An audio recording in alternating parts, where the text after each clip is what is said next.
What's going on, PTG fam? Thank you guys so much for tuning into the show. This episode is brought to you by Transfuse. Transfuse is an all-natural electrolyte drink that is designed to keep you incredibly hydrated. It's something Tyler and I have been taking for quite some time now, and we absolutely love it.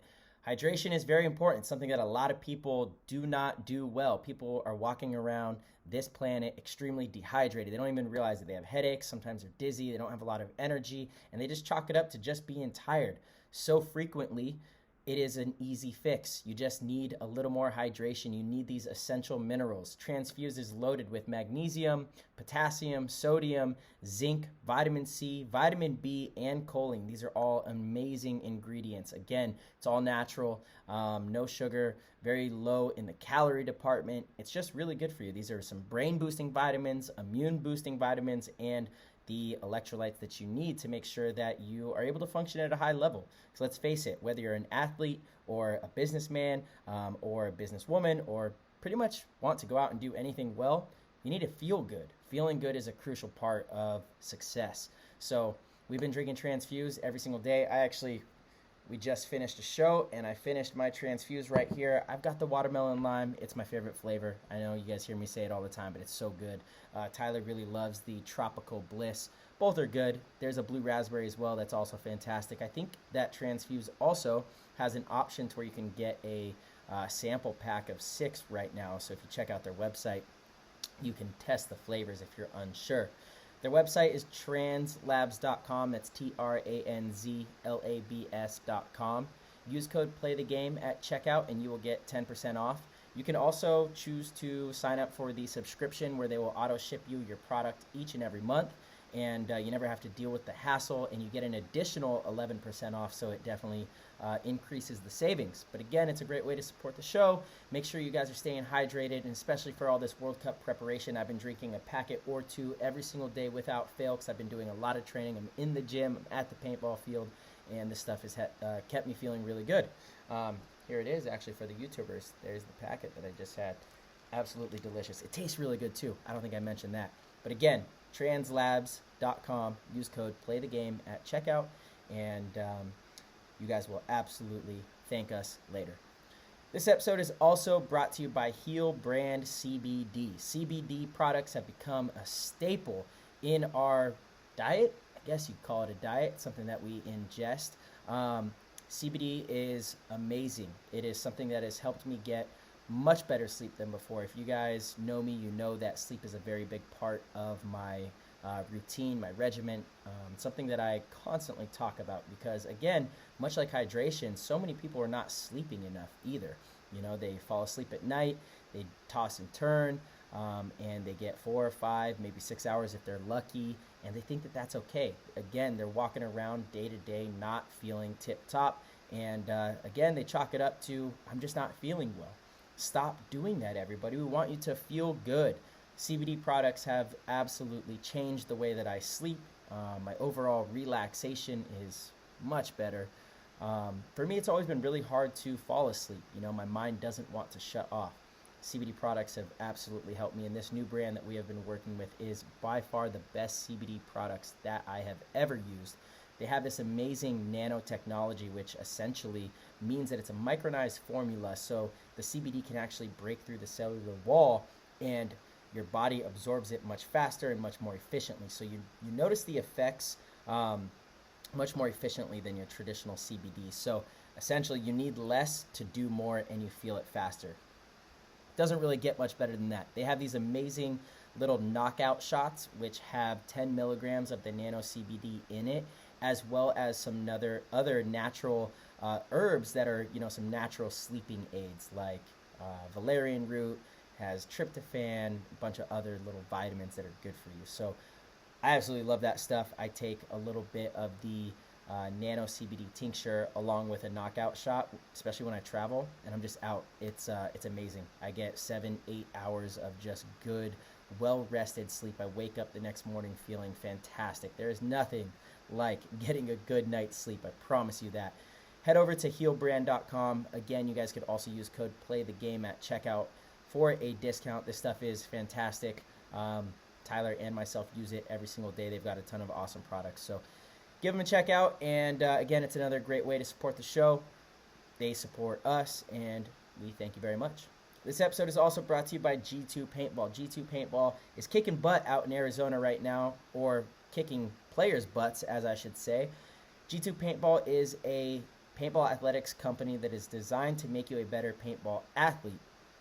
You hear us talk with a lot of the pros on the show about the importance of athleticism and how being in game shape is much different than being in shape in general. You know, the movements that we do on the paintball field are entirely different than, you know, movements that you might be doing in the gym or in other sports. So you want to train as if you are going to be competing if you want to maximize your talent on the field.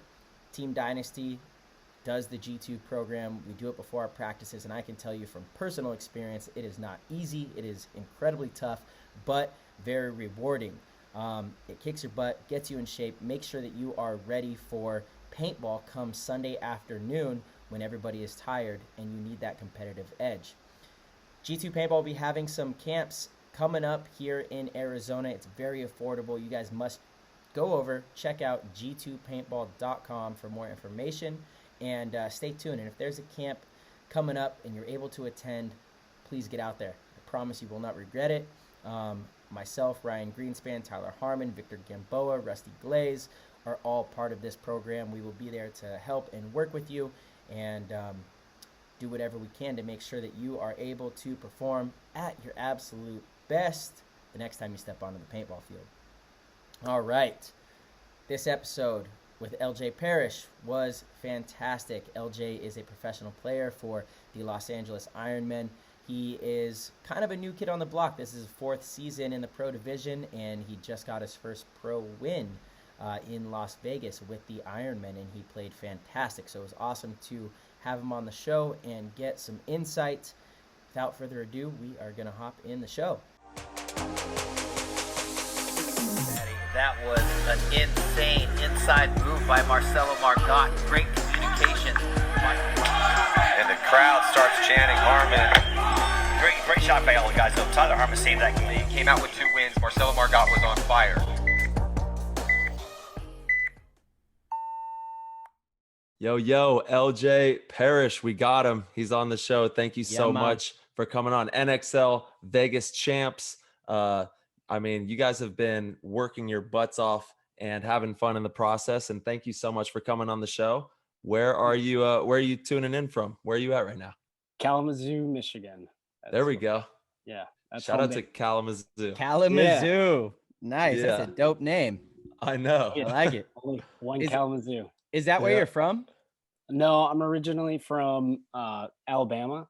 Okay. So born in Decatur, and I've kind of moved all over the country throughout my life. So yeah, amazing. I don't really have a home to claim. Dude, I'm going to learn so much about you on this show because I literally kind of like, I'm very intrigued by you. You know what I mean? And especially because you guys did so well at Cup, and you guys have a strong team moving in, or I'm sorry, in Vegas, and you have a strong team moving into Cup. Obviously losing A-Rod hurts a little bit, but you guys are still stronger than ever, and everybody's hungry to win. But I'm just super stoked to hear your story. So I thought you lived out in Cali, but you're out in the Midwest area. Yeah, buddy, land of the hand. That's where I'm at. Yeah, if I'm not mistaken, came up with I think the Aftershock guys. Yeah, dude. I grew up looking up to those guys. Always wanted to play for Aftershock, so that's kind of my grassroots. Tyler, we talked a little bit about it out at Badlands for the That's ICPS. right. So yeah, That's man, right. those are my stomping grounds. Yeah, dude. Young buck. So. Dude, that's a legendary organization, the Shock organization. When I was coming up, that was like one of the heavy hitters of the industry. A lot of people don't know that these days, but for the younger generation, Aftershock was some of the best paintball players in the world came out of that area of the country. So it's pretty cool. And you've played for Aftershock, right? Yeah, I've been fortunate to wear the jersey. That's for sure. Dude. Well, and it's kind of funny because there was a huge Aftershock Ironman rivalry for a long time too, and now you're wearing the shield. Yeah, and dude, you won with the shield. Mixed emotions there, but I'm glad to be wearing the shield now. It's an honor to wear the shield. Of course, Dude. man. Yeah, your journey has been super intriguing to me as well. I think we first really had some real conversation out in Australia, actually, and that was when I first started to get to know you a little bit more outside of seeing you play in an Aftershock jersey, and then I believe you played for Infamous as well, right? And then now the Ironman, and honestly, in Vegas, I feel like it was a huge breakout event for you. You've always had points throughout events that were much like what you put together for the entirety of the Vegas event. And the way you played on that snake side in the finals was pretty spectacular, dude. You played Thanks, very man. well, stepped up when you needed to, and it was a huge reason the team won. So definitely excited to kind of get to know your story a little bit, how you started, how you got into the game. Yeah. What was your first exposure with paintball? It was not a birthday. I think the tables have shifted, dude. I think we're like the birthday parties are not so common anymore. I know. Yeah. So my buddy, one of my neighborhood buddies, after I moved into Michigan, I think I was in Michigan for a year. I grew up, no matter where I was, playing like cap guns. We'd play like cops and robbers. Oh yeah. You shoot somebody, you gotta lay down for 10 seconds, you get 3 lives. And we did that kind of stuff. We'd shoot at each other with BB guns. Yeah. And that hurts quite a bit. Oh yeah. So my buddy comes down. It's during the wintertime in Michigan. So, you can imagine any of the cheap guns that you were, going to buy from Walmart or something probably wouldn't work very well. He had a couple of paintball guns, and I lived, my parents have about 2 acres, and they live on a big wooded lot. It's like an old golf course style area. Wow, nice. Yeah. So he's like, hey man, let's go out in the woods and let's shoot at each other a little bit and, spice up the regular guns routine. And, my stuff didn't work, completely broke down. I got the crap shot out of me. And, so I was pretty frustrated about that, but I was really excited because I didn't know paintball was even a thing. I didn't know that you could, really play cops and robbers and actually shoot each other, instead of arguing like, when you play Invisiball. Yeah. You try to tell your friends you shot. You're like, them. no, I got you, man. What are you Prove talking it, man. about? Prove it. Yeah. So I took my dad took me down to a place called Hole in the Wall Paintball. It's in South Haven, Michigan. That sounds awesome. Yeah, man. It's like an old pig farm, I think. Dude, it's kind of like Tyler's story. Yeah. Old slaughterhouse. That's right. Yeah, man. This guy, his name is Glenn Pensinger. He's an eclectic guy, by the full definition of the word. I mean, this guy's into all kinds of, he's into, he's into like restoring Model Ts. Nice. Old World War One, Civil War guns, Civil War reenactments. This dude, complete character. But mainly woods ball and hyperball. This was around 2000. So I go to this local field, and one of the players for their like main sponsored team was like a D2 player. Fixed my stuff, and he invited me and my buddies back out to the field to play like local 3-man events. So we started doing that pretty regular. Once the summer came around, we checked that out, and it ended up being like a summer camp thing. My parents, dropped me off there basically every day, and I just played paintball. I fell in love with it. Wow, that's cool, dude. And I love 3-man too. I think that it's just such a great entryway for like team bonding with the, getting into the speedball and all that kind of stuff, hyperball at the time. But the 3-man, that's how I started. I started playing 3-man tournaments on hyperball. That was like my entryway into it. Me too. The old best in the West series. A little simpler, I think. Yeah. I think it's easy especially if you're not familiar with the nuances of the game. It's easy to keep track of things. There's only 3 guys over there. Yeah. 2 of your buddies. So when you're all yelling and screaming, it doesn't get too complicated and too chaotic. Because it happens so much with 5-on-5 the way we play. You see it happen all the time where this guy's like, having communication errors, or there's like a lapse in the communication because there's so much going on. Not only are you shooting your gun, but there's 4 other people yelling out codes and trying to get stuff out too. So it's a lot. Yeah. I think I was more concerned about not getting shot at that point. Yeah. I don't think I I don't think I could say anything, to be honest. Yeah, you're like, How old were you then? How old were you when you started? I think I was 11. 11, and how old are you So now? 29. 29. Okay. Yeah, Nice. that's what I thought. I thought you were about our age. That's right. yeah, You look young, dude. You Awesome. got the baby face. Yeah, gotta keep that baby face going on. Yeah, there you go. So He's been in the game. You've been in the yeah, game for a man, minute. it's been a long time, but I didn't really get into the pro division until a few years ago.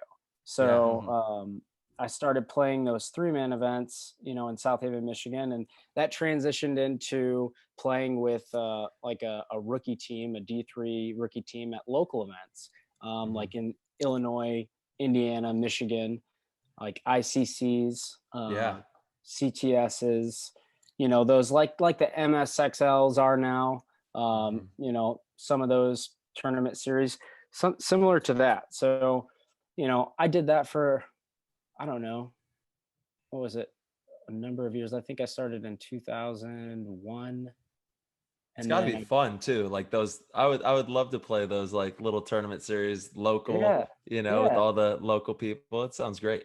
Oh man, and there were so many sandbagger teams, old guys that they knew what they were doing, and we were just a bunch of kids trying to have fun with our buddies, and they're just raking in all the money. Always, you got the guys raking it in. Yeah, for sure. But yeah, man, that's kind of where I started, and I played for that local team out of South Haven till about 2005. And I think I kind of took some time off from tournament paintball. I wasn't really playing real tournament style paintball, just more, local traveling and things like that. And everybody kind of stopped playing. People grew up, went to college, and had more important things to do. But, I have a competitive drive. Yeah. I've always had that. So, I was really interested in finding out, what else is out there, because there's got to be more than, playing in Indiana and Illinois at small 5-man events, but it really wasn't available to me. There wasn't a team, local to where I live in Michigan that could really, propel me forward in the tournament scene. How far was Badlands from where you grew up at? So Badlands from where I lived was probably about 2 hours. Okay. Shy of 2 hours. So cool. Not bad. And so that at that time they had a tryout for Shot Kids. And this is when I met Dan and a bunch of other guys from the Midwest. Yeah. And my buddy that played on the team with me, we were messaging each other back and forth on like social media. And he had mentioned something about a tryout for, D2, D3 Shot Kids. And he was going that day, that morning. And I'm like, holy shit, Mom, Dad, can I please go to this tryout? Like, this is the only thing I want to do. And they're like, yeah, of course. My parents have been fantastic throughout my whole life. They supported me no matter what it is. Right. And my parents are now obsessed with paintball. They try to talk to me about paintball more than I care to talk about it. So they're nice. That's they were gung ho. So I went to Badlands and I played good. Jeremy saw him, liked what he saw, and I got on to Shot Kids, and I think that was 2007. So wow. I remember I got my DM7. That was a sweet gun. That was the business back in the day, dude. Those die guns back then, man. Yeah. Oh, dude, 15 balls a second out of one of those. Yep, they were humming, and you had the halo, the whole deal. For sure, man. That was the best. That was the setup. That was like right after the eggs came out. You can't load all of your paint into those. They sucked so bad. I never got one of those things. Those were terrible. Yeah. Dude, I rocked the egg for a little bit. You? Those things, no. For sure. On like they were fast. Yeah. That was about it. There was so much different gear, back in the day. It's crazy when you think of all the nostalgic gear that there was back in the day. Like I just have these pictures of people from the heydays and how they looked, and it was a fun time in paintball at that time. Oh, dude, it was a blast. What's Yeah. so funny is when those guns and those loaders all came out, even now thinking back about them, I feel like, man, the DM4 was so small. It was such a small gun. If you see a DM4 now, it's as big as my laptop. It's Yeah. massive, dude. Yeah. It's Oh, crazy. when The people halos. retrofitted that UL frame to the DM4, that was the business, man. Yeah. That was what was up, you know? You could Dude. hold on to the thing. Yeah. It's crazy. The guns. How are did just- any of us? Yeah, they were huge, monster. They were huge. And we were And so now- small. Now, I'm still small, man. I don't know what you're talking about. now people complain if a gun is 6 ounces more than the Yeah. other one. It's really funny. That's right. They just don't know. They don't know we They had don't know. brick, dude. It was like the brick phone. We had the old brick phone. Bushmaster. Yeah. Yeah, that was my first electronic gun, a Bushmaster, dude. Oh, Yeah. for real? Yeah, I had a sweet blue Bushmaster. Kept that thing for like 3 weeks and sold it. It was terrible. Damn, What dude. about you, Tyler? What was your first electronic gun? My first electronic gun? Let's see. I think, dude, I'm gonna have to just show out. I think it was the Angel, but I was in it for Oh, yeah, Big dog. big pimpin'. Big dog. yeah. Shit. It was a Riptide Angel from Team Riptide. Ooh, I know who they were. Yeah, and my buddy Robert Scott, who like ran the team, Twisted Factory and Twisted Kids, he was able to pull all the strings and get that going for me. But man, the guns were just like, yeah, it's just a whole. They didn't have eyes, obviously. It was just like, Yeah. all right, good luck, good luck, paintball. I hope you make it out there. Put your IntelliFeed on that bad boy. Yeah, Dude, the Angels were tight. That was my second electronic gun. So I sold the Bushmaster, got a sweet autococker, Yeah. upgraded that thing to the max, Gen X regulators, all sorts of stuff, right? And then finally sold that, got the Angel. It was a youngin. The Angel was badass, dude. Oh Those were yeah. sweet. Yeah. What Angel? What model was that? It was a 2001 LCD stock black Angel. It was the first Dude. one, dude. The LCD. The LCD Headshot. just is the OG. Fantastically. I put the I think there were dye volumizers back in the day. They had those like sweet front little volumizers.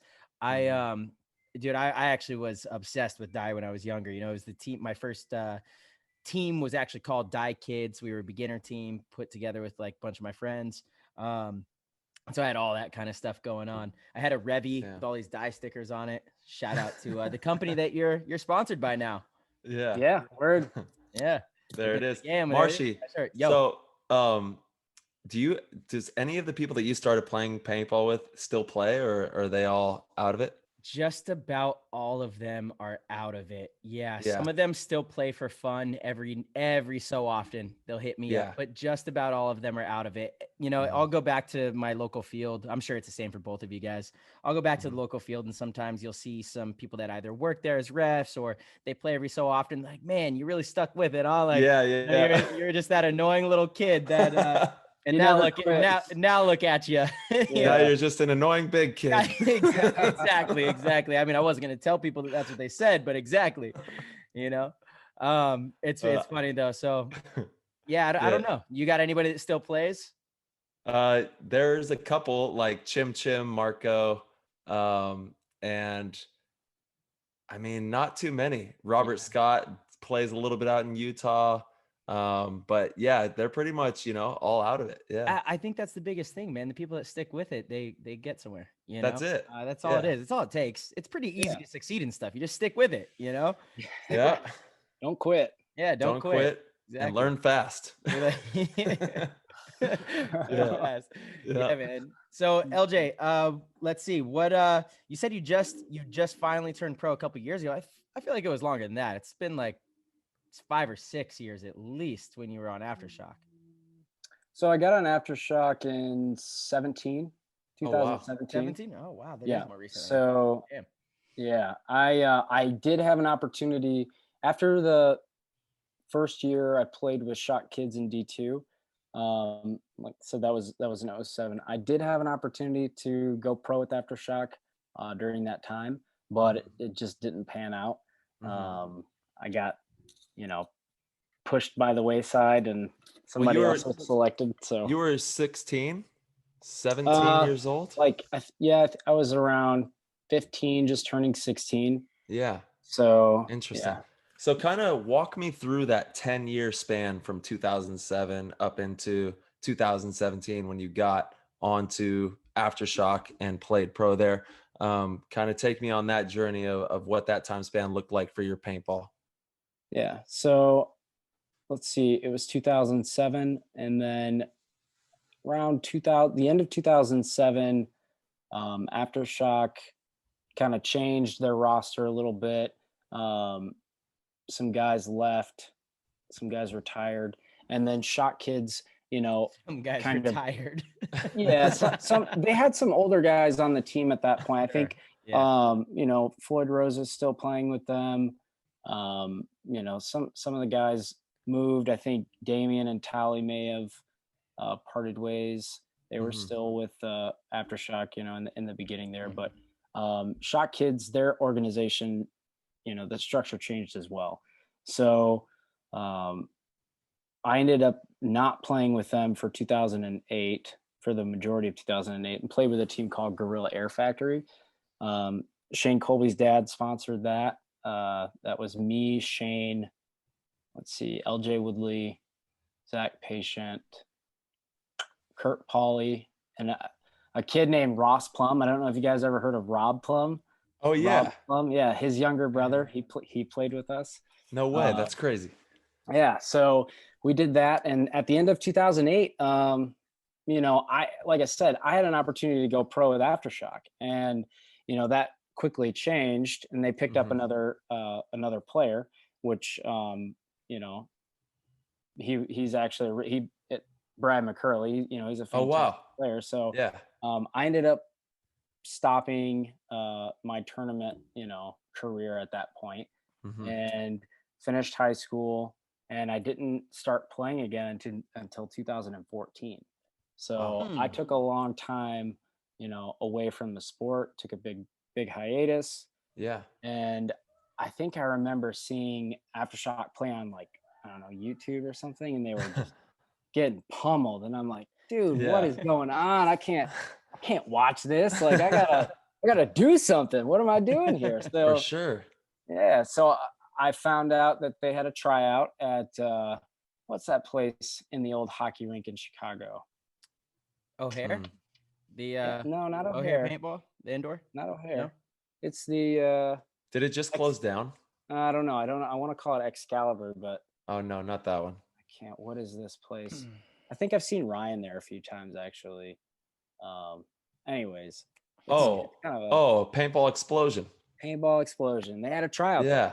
Yeah. So I'm like, all right. I put my khaki pants on, my Shock Kids jersey, that's 7 years old on, my old thigh pads, and I borrowed I think I borrowed Rennick's LV1.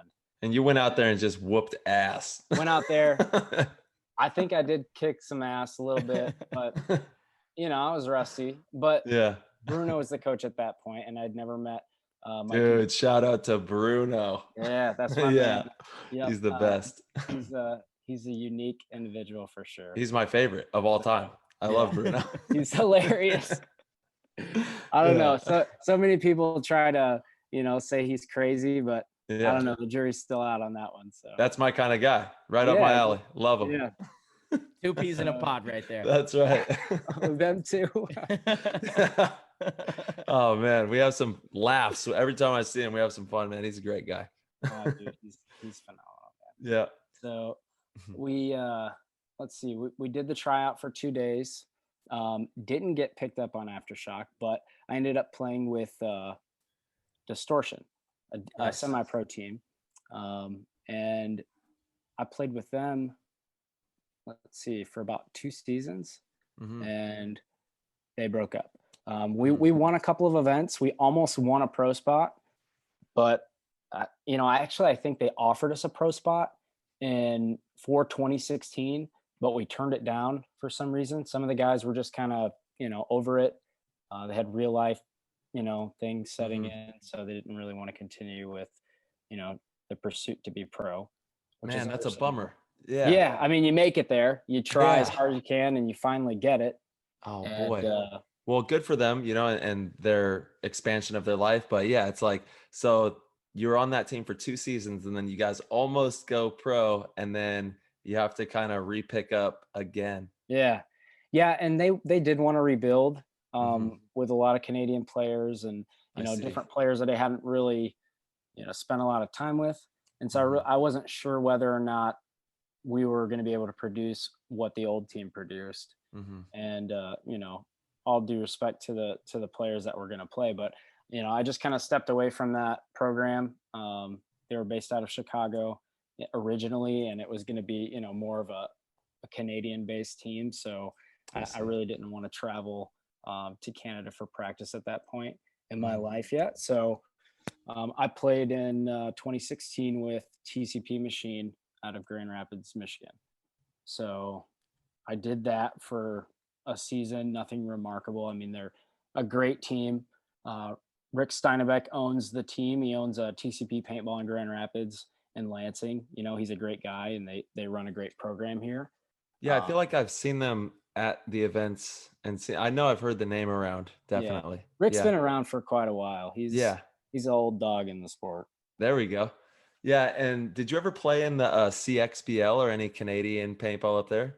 No. Those were fun, dude. Those are crazy tournaments up there. A lot of fun. They looked a lot. I watched all of them, but yeah it was nuts. It's just that old school X ball, 15 balls a second, full halves. Like, that was really fun style of paintball. Totally. Oh, it was, man. I don't even know how we got anywhere on the field, to be honest. Right? No clue. I mean, less bunkers, way bigger lanes. Yeah. You're shooting a rope. You're shooting laser beams across the field. How are you supposed to get through that? I think about that all the time. Like, what in the hell were we doing? Yeah. Do you guys remember the bunkers that had the blow up tubes that would keep them inflated? Of course. Yeah. You're like, I don't remember ever tripping on those, but I know. How did I play that? I have no idea. So, yeah, just liabilities everywhere with those hoses. Yeah, don't pop them, or I guess the bunker. Yeah. I don't know. Dude, yeah, one little piece pops, the whole field goes down. We've come a long way. Yes, that's for sure. All right, so you were playing with TCP, and then this is, I think, around 2016, right before you get on with Shock. Is that right? Correct. Yeah. So I'm with TCP. I had a good season with them. We didn't do anything, like I said, nothing remarkable, but I was a little bit frustrated at that point. Like you said, you dedicate so much time and effort, and you get close, but it's not panning out. So I kind of out of frustration, I kind of decided to take a step back away, and I had no intentions of playing for 2017 with TCP, and I had no offers on the table at that point either. So I was ready to step away from paintball again, and which is really hard. I mean, I play. Some guys have motivations, of finance or fame, whatever it may be. I play simply because I love the game. I've always loved, the sport. I've always loved like shooting guns with my friends. Don't want to hurt anybody, but I don't know, man. I'm super passionate about it, so that's why I do it. Yeah, that's it. That's the sole motivation. And I love that. Yeah, and and I feel like it would have benefited me to be pro much earlier in my career, but like I said, the opportunity just hadn't presented itself. So I'm sitting there. Let's see, it's 2017, maybe January, February, not long before the first event, and I get a call from Mikey Bruno, and he's, typical Bruno. What are you doing? I heard you're gonna quit, and I'm like, I'm not. What are you talking about, man? I haven't talked to you in like, a year and a half. Because during 2016, I was frustrated with him for not picking me up to play for Aftershock, because I've been around that camp for like since I was 12 years old, and I've always wanted to play for that team. My dad actually worked with Steve Copeland, who played with Chicago. Oh, wow. Aftershock. And so that's how I, found out about the team. And so, but he extended an opportunity to me. And what do you do when you get an opportunity? You run with it, you take it. Yeah. So I'm like, let's go, man. I'm all in. And joined the team. It was a little bit rough. I think the first practice I ever had against another pro team with a pro team was against you guys. Yeah. And it was in Vegas. And I caught every single ball that came out of all of your guns within like the first 3 steps of each point I played. It was the worst practice I've had. I'm thinking, fuck, I'm out of my league, man. This is not going to go well. But it was great, man. Dude, look at you now though, bro. You stuck with it, dude, and you guys did it. Oh my God. We did. We did it. We did it one time. That's all it takes. You guys have been, it feels like you guys have been the champs forever. Yeah. Well, it's been longer. I was talking to the teammates this weekend. It's been longer than 2 full off seasons. Yeah. That we've had a break. Yeah. So, and I can. That's nuts. Yeah. Oh my God. It's interesting too. I was actually on the phone with Archie on my way back from practice today, and we were talking about how kind of strange it is. We had such a long break, and now we're like gearing up to play one event, and then we're gonna have another long break.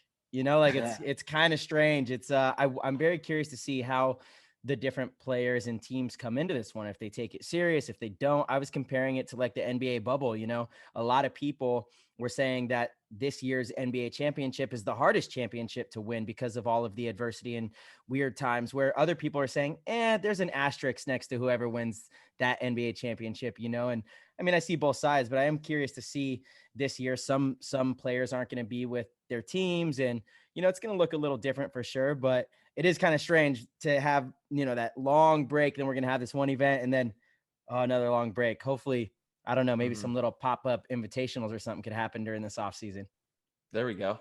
Well, Marcelo, actually, I'm putting on a 1-versus-1 tournament in Arizona next month, so you can come out and play. Are you?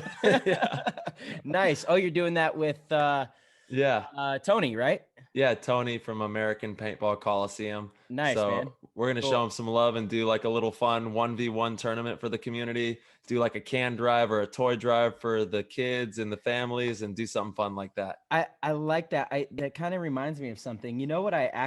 My first time, I guess, noticing who you were, LJ. I'm pretty sure you beat me in a 1-on-1 in 2017. It was one of your shit. It was one of your first events. Let's see, what event was it? Was it Chicago? Do you remember this by any chance? Do you remember by any chance? The only thing I remember playing you in Chicago is letting you fill from the back center to the Dorito corner and then shooting me out. So that's I definitely remember that. Oh, maybe I beat you in it. No, but I don't remember. I don't remember beating you. Maybe I did. Just take it, LJ. Just take it. Yeah, I'm pretty sure, dude. Put it in the bag. I remember with 1-on-1s, I take them pretty personal, and I remember I was like, "Who is this kid? He just beat me." I think it was a 2-on-1, and I shot one of your guys, and it was a 1-on-1, and you put a really good ball on me. I think I was in a little Dorito. Yeah. I could see that. Yeah. Happening. It sounds like for sure. I'm gonna have to have both of you out to Arizona next month for a rematch. We're gonna duke it out. I'm down the ball. That's what I always say, dude. I love that. I'm glad you said that. Yeah. Any paintball. Okay, so for the record, you did not beat me in a 1-on-1. Yeah. I'm glad that you don't remember that one. Maybe it was someone else. I thought it was you. Pretty sure it was you. It was LJ. I remember. Good job, dude. That was a great shot. More than the positive. So if it's seared in my brain, it probably didn't go right. That's funny. That's probably why it's seared in my brain. But I remember it wasn't a negative. I was like, okay, who's this kid? And what's funny is realizing you're my age pretty much. I mean, I'm a year older, but you were the new kid on the block at that time. New kid on the block. For sure. Baby-faced assassin, dude. Yeah. So, all right, Shock, how'd that go? Talk to us about that, because that's a legendary organization. And back then, who was on the team with you at the time that you were playing with them? So the first year we played with Rob Velez. He's playing with Impact this event. Is that right? Yeah, breaking news for him. I'm actually really happy for Rob, because he's a phenomenal player. He's great. I mean, he's really intense. He's aggressive. He's very skilled, technically skilled, and he's an intelligent guy. So I'm really happy for Rob. That's so important, right? The skill set, but he's got to be intelligent. He's got to be able to break open situations. That's the only way you can be a top level paintball player in the professional division. You got to be using that noodle, man. It's got to be crunching numbers up there. Yeah, he definitely is talented. Yeah, And I'm happy for him. Again, that's he awesome. he was on the team. I'm not sure if he finished the season with us. JJ Williams, who's currently retired. Ryan Rodarte, also currently retired. Hmm. Let's see who else is Carl Markowski Yeah, Yeah. is Hot on the Carl. team. Yes, I The love OG, Carl. the OG paintball podcaster, dude. We love Carl too, man. He's Yeah. just a good Dude, dude, man. Just a yeah, good man. dude. He's a He's great the guy. best. Yeah. Carl's the best. Yes. Yeah. Major shout out to the Playing On podcast. Tell Yeah. me he needs to do some more shows, dude. We need, he needs to get some more action going. Dude, he's got little kids running around. He does. Tyler's got all the energy in the world. This man, I don't know if he can keep up with you guys, Dude, So- my kids are trying to break my door down right now. Let them in, man. I Let know. them join. So, they probably got lots of questions. Oh yeah, it's the best, dude. My oldest one, Theo, he's super into paintball. He's 5 years old and he just is like floored by it. So I'll Yeah. take him out, and Marcelo, I brought him out to Arizona practice. He got to see all the guys and everything, and he's having fun with it. Hopefully, in the next few years, we'll get him going. I already got him a setup, so he's ready to rock. He has Yeah, the dopest little gun setup right now. It's so sick, dude. Oh, Yeah. I bet he does, Yeah. man. Look at Dad over here. Yeah. He's got all the Yeah. juice. Yeah. So, dude, that's so cool when they like are genuinely interested in something that you're interested in. I see Yeah. so many parents try to force their kids into that, and Yeah. it's just like you want that for them, but at the end of the day, you have to let them Mhm. find their own path. Mhm. And then when they naturally gravitate towards something that you're so passionate about, that's Mhm. just super cool, man. Oh You don't- yeah, it's the best. It's Yeah. because Max doesn't give a crap. He's just like my youngest one, Max. He's 3.5 or whatever, but just has no care for sports whatsoever. Whereas Theo at the same age was like, had a little baseball, a little soccer. He was super into sports. So it's just funny. We're all unique. You're right, like you're saying, Yeah. and we can't be forced into these boxes. We're not meant to be crammed into spaces that are not meant for us. So it's cool when, like you said, the little guy picks it up and he's like, yeah, I want to go watch paintball. I want to hang out with you, Yeah. Dad. You're like, oh, Hell thank yeah. you. I love it. That's so great, man. Yeah, it's Awesome. the You don't, best. you don't have any kids, do you, LJ? Not yet. Not yet. There we Soon. You do have a wife that you're working on. Are you Yes. expecting? No, Okay. we're not Okay. working on it right now. Okay. I mean, Okay. we want to. We're excited to have a family. Yeah. Nice. That's like the most important thing I think that I'll ever do in my life is be a dad. So I'm Mhm. super pumped. Yeah, that dude. little baby LJ running around wreaking havoc and Yeah, that's the kicking best. down man. doors. Awesome. You're gonna be a great dad, dude. It's Appreciate it's that. timeless every moment because they just like you look at them. I'll leave for a weekend. I come back. I'm like, what the hell? Who's this? Who's Yeah. this big guy? It's like it gets Where bigger are you every going? second. Yeah. What are you doing, man? He's got so new cool. words waiting for you and everything. Yeah, Dude, exactly. It's That's gotta amazing. be a trip. It I- is. It really is. Yeah, I still look at him. I can't believe he's gonna be 6 years old, starting school and all that. But that's what they do. They grow older, and we keep getting older, and everybody's growing. Never changes. What It about you, doesn't. Marcella? You don't have any kids, do you? Nope, no kids, not yet, not in the near future either. But He's definitely working on one it. day. Yeah, definitely one day. Definitely not working on it, but definitely Well, one day. kinda, right? Not Wink, wink. practicing at all, No, Yeah. not kinda, not at all. throwing, Yeah. throwing a few practice. If you Oh, yeah. practice, yeah, I got Yeah. some practice swings. I go to the range every now and then. Hit Hit the Yeah, driver, that's- hit the driver off the deck. It's you get my shots in. Yeah. Yeah, that's also, I agree, man. That's like one of the most important things that you can do, right? Yeah. My dad had me much later. My dad was, I think, 51 or 52 when he had me. So Okay. he was always obviously older, but brought a lot of wisdom, which was really cool. It was really awesome being raised by him. And you kind of touched on this, but he never forced me into doing anything, and I have older brothers and older sisters that now are in their 50s, upper 50s, right? So they tell me stories of when they were younger, the type of dad that they had, same guy, but a different time.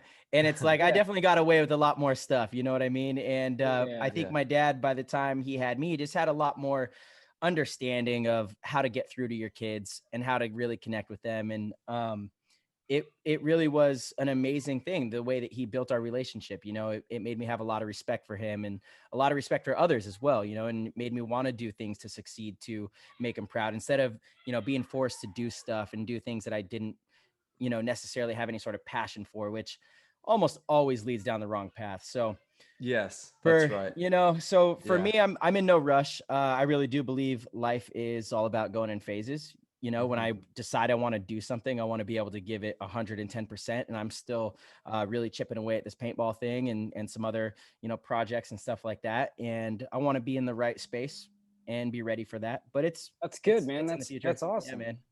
Yeah. I mean, that's like us. We want to have kids, but I don't think it would be. We're not really set up for that right now. We're still doing things, traveling, experiencing, new adventures together, and Yeah.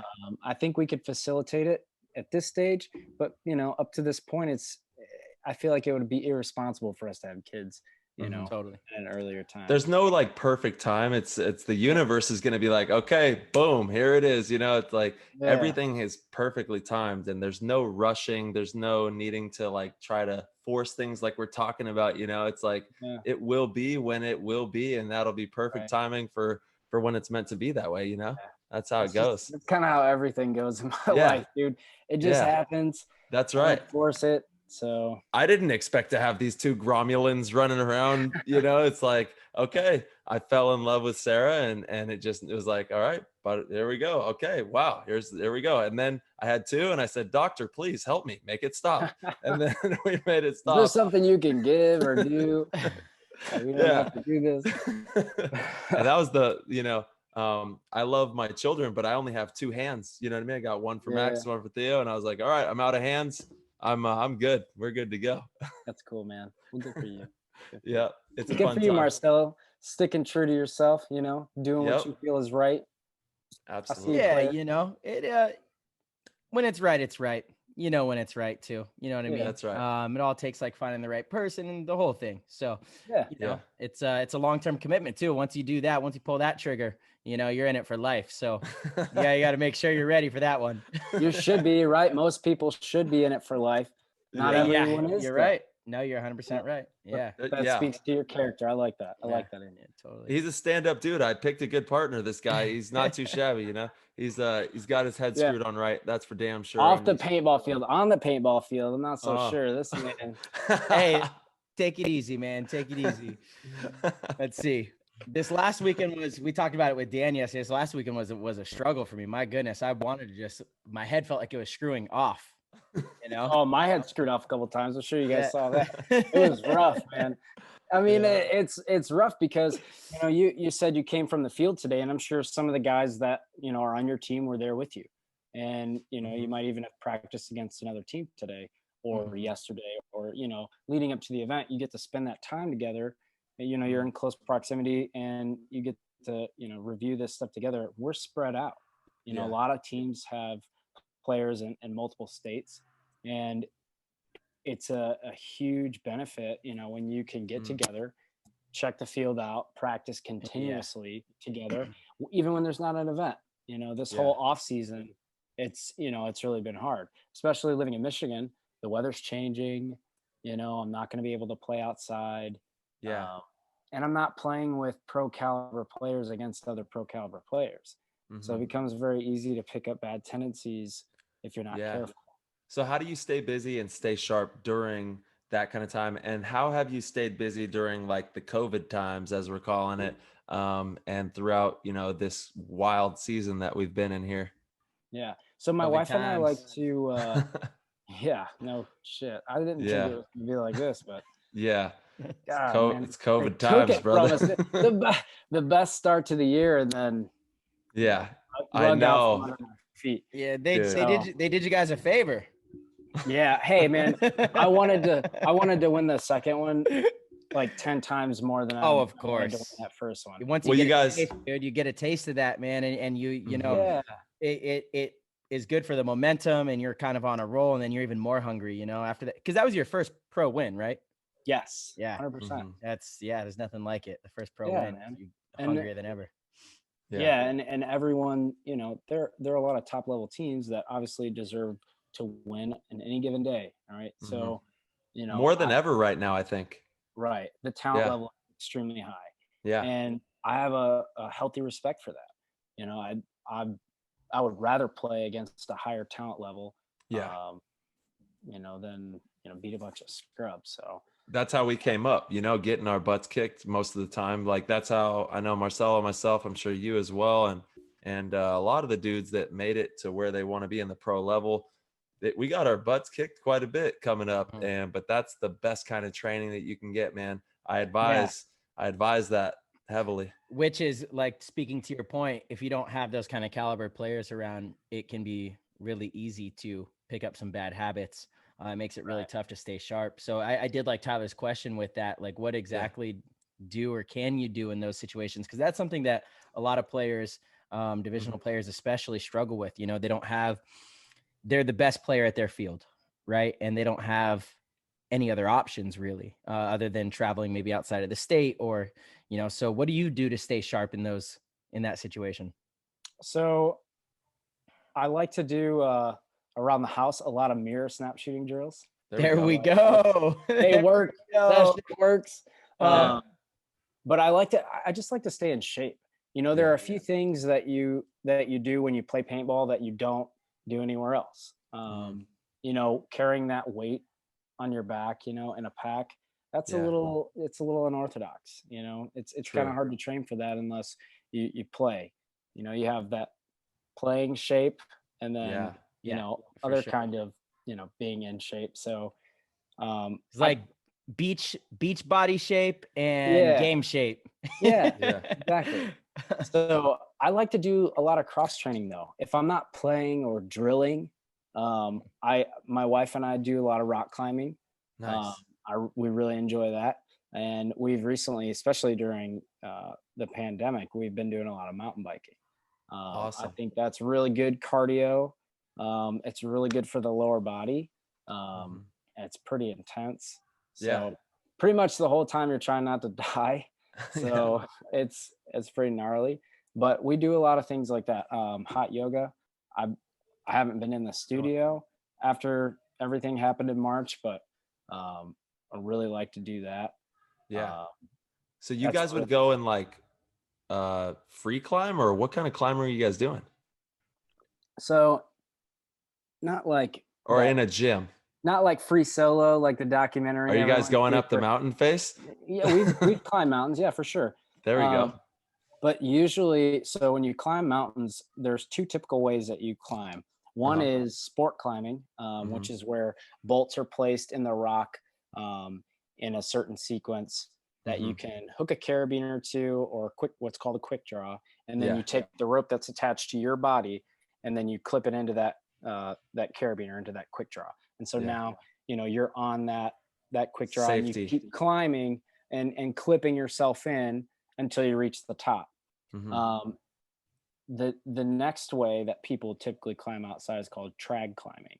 So it's the same basic concept, except there aren't any bolts placed in the rock. You have pieces of equipment like wedges, cams that expand out. Oh boy. Yeah, so that you shove those into cracks and crevices into the rocks, and you create your own placement to hook onto. No, thank you. Which is real sketchy. I've never done it. I have no plans on doing that. Oh man. Yeah. But mainly like top roping in the gym, you know, where there's an anchor point at the top and there's a rope that comes down. Yes. Bouldering in the gym. But we like to sport climb. It's a little more intimidating because you fall a lot farther when you do fall, as opposed to top roping where you really don't fall at all. Yeah. So things like that, you know, we like to do a lot of that. I like to run a lot. I'm just an all around active guy. So I love that. Other than playing, obviously, I mean, you always have to drill, you know, you have to stay sharp. You've got to manipulate your weapon, you know, you have to practice loading, you know, doing all your, you know, running around, sliding. I mean, I've played generally every sport there is to play. So I know how to slide and dive and do all those things, come natural to me. But for people that don't do that on a regular basis or haven't done that, you know, throughout their childhood, you have to be consistent with those things. You have to practice and rehearse doing them, or you'll hurt yourself. For It's sure. really easy to get injured doing Yeah. something silly, or especially when it rains and it's muddy and the climate isn't perfect. You can Like hurt World yourself. Cup. World Cup is going to be a mud fest. Yes, it is. It's gonna. I mean, it's showing Slushy. like 50% chance of rain, and in Florida, that basically means no rain. Oh yeah. Okay, yeah. Yeah. I'm from the Okay. South, buddy. It's gonna rain. 10 minutes every day. It's gonna rain. Yeah. For We'll sure. see. We'll see. Oh, it's definitely gonna rain. I'm just saying, a little bit of tropical rain comes in and it's out. Easy Yeah. breezy. Yeah. No mud In and either. out. It I will like not. the mud. I like Yeah, it when it gets like no mud. fixed bayonets. Let's get close. No mud. This That's field will my get real kinda interesting game. if it's muddy. I'll tell you that, because it's pretty easy to shoot people off the break on this field. But I want to ask you really quick, because you didn't mention something that I think is incredibly valuable, especially if you don't have players to play against. Do you watch film? Oh, all the time. Okay. Yeah. Yeah. Yeah, for sure. That's a great way to stay sharp. And I tell people that all the time. Players coming up through the ranks, they constantly want to say, what can I do to get better? And I ask, do you watch film? Do you watch Go Sports? Well, no. What? Like, you want to play like LJ Parish, but you don't watch how LJ Parish plays. You want to play like Tyler Harmon, but you don't watch how Tyler Harmon plays. You start there. Start by watching, right? Like, it's so crucial. Yeah. I mean, I feel like that's a given. I mean, it's something that you absolutely have to do. And not just, watching yourself is easy to do. Most people like watching themselves. I think that's important to do, but, picking up other players' tendencies, not just how they look and what kind of clothing they wear and like their style points, but, watching how people, there are little tricks to the trade that you can pick up from a snake player or a Dorito player, and some people are better at certain things than others. Playing you, Tyler, is different than playing, who's the other guy on your team that just came back? What was his name? Oh, Dalton. I'm terrible at names. Dalton, don't get me wrong. Dalton's great. That dude is diabolical, but playing him is different than playing you, right? So if I'm lining up against you versus lining up against him, there's going to be some differences there, and you end up, especially when you get into the pro division, you end up learning your opposition more than you had in the past, because we're not going anywhere. Right? That's right. We're the competition. So you study each other and each other's tendencies. And that's, Marcelo, to your point, that's, a very valuable thing that you can do for your time. Yeah, you have to watch film. I mean, if you know yourself and what you're going to do, your opponent, you're going to give yourself the greatest opportunity to win those points, win the matches, and make good decisions out there when you need to, when you're going a heads up against, one of the guys that, like you said, we ain't going nowhere. It's going to be me and you seeing each other every tournament. So get to know each other, watch that film. Right. Absolutely. Yeah. That's right, dude. And another thing that I like to do is like I just told you about earlier with me letting you fill out, Marcelo, to the corner, is think about all those mistakes. And I tell people this, especially younger players all the time. I'm a really big proponent of this, is learning from your failures. It's really easy to do everything right and think what you're doing up to this point. But I think one of the most valuable things to getting better is learning from your mistakes, because most of the time you do it wrong. And I think that, people get frustrated and they let their emotions get the best of them. And, you don't take away the valuable lessons that like this past weekend, we didn't do so well, but it was good medicine. I mean, now I should know, all the things not to do moving forward. So, think about your mistakes and think about, how you can learn from them. I think that's also very important. That is incredibly important. And actually, you guys got the best practice out of anybody this last weekend between us. Houston That's Heat putting it and- nicely. Yeah. No, but you absolutely did. I hate practices where we have a ton of success. It's really frustrating. That's why I actually, again, Monday morning, like Sunday was really frustrating for me, but Monday I was like, man, that was actually really good, because no matter what direction I looked or went, I was getting clipped with a jab, and now I'm like, okay, I know all of the things not to do, but as a team, we were having a lot of success. And sometimes that's not always great, right? You want to be exposed so that you don't show up to the event and a team comes Sunday, hits you with something you have not seen, right? And you guys are going to be more equipped for that off of that kind of practice. I do want to ask you, though, really quick about that time that you let me fill out. Do you happen to remember the situation and how it was that you let me fill out? Mm-hmm. Yeah. I was in like the Dorito 3 equivalent to the 50 Dorito. And I had shot, I think it was Ryan, was over closer to the snake side of the field, like the God bunker on the snake side of the field. And you were in the back center. And I shot Ryan and moved into... We're getting rid of that name, the God bunker, really quick. Is that why you put it in air quotes? Yeah. You've been listening. All right, I like it. I love it. I heard the story with Groot over there. So Groot. That's what we call Dan. Oh my God, he is Groot. Yeah, he is. Oh, I love Dan. Yeah, that's great. Dan's awesome too. Yeah, so okay. I remember I moved forward, and I wasn't sure if there was a guy in the snake still. So I was looking cross field. At that point, I was the farthest, outside and the farthest forward, and nobody really had eyes on you. And you slipped out to the corner, and I let you do it. And then I looked right into you. I think I tried to shoot you, but at that point you were almost into your bunker. And then you came out the other side, and I think you put a ball on me. I'm not sure if I don't think I shot you, but I, had complete control of that game and just gave it away looking for a kill. This is something, dude. Yeah, we've been talking. We talked about this so much, actually. This exact ad nauseum, ad nauseum. I just can't talk about this enough for front players. If you own the tape, you dominate the tape. Yeah. Those kills cross field, you'll get at the end of the game. It's such a simple game. It's so simple for front players. So many times front players get up the field, and you did it this past weekend. Yeah. To one of my teammates. Yeah, exactly. I watched it, and it's like slow motion. Yeah.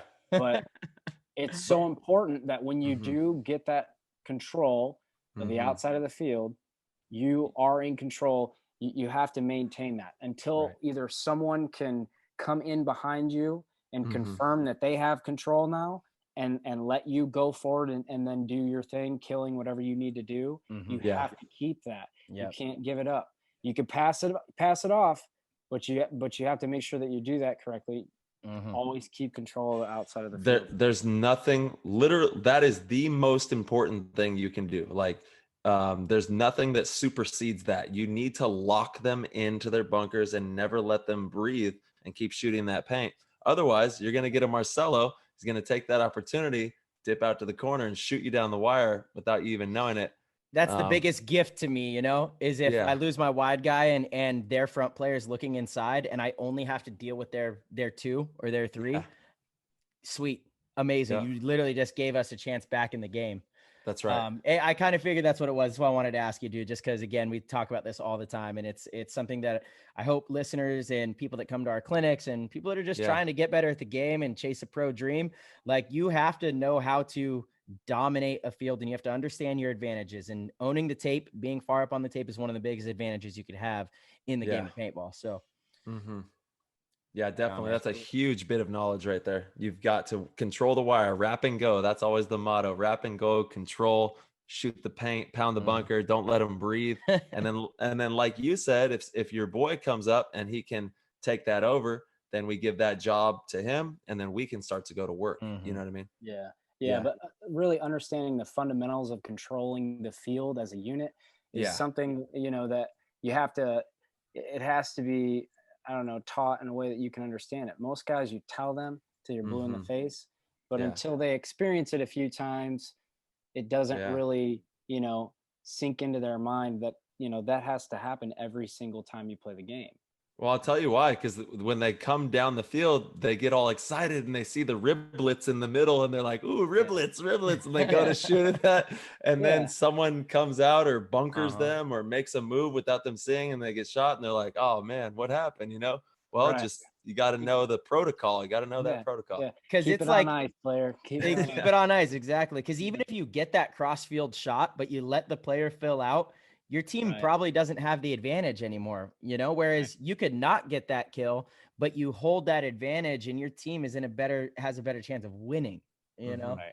Right. Yeah. Well, those are fundamentals that a lot of players, they don't have access to that knowledge Yeah. until they go accumulate that for themselves. Dude, they you just got to know. pick up my book, Paintball IQ, over on marcelomargot.com. It's in there. Well, that's Go to the BKI, BKI. sign Yeah, up for BKI. that's We got all that in there. yeah, that's something I didn't have growing Yeah. up. Right. That's And right. now that you guys are providing that, that for people to learn and have a higher platform to learn Yeah. from, Absolutely.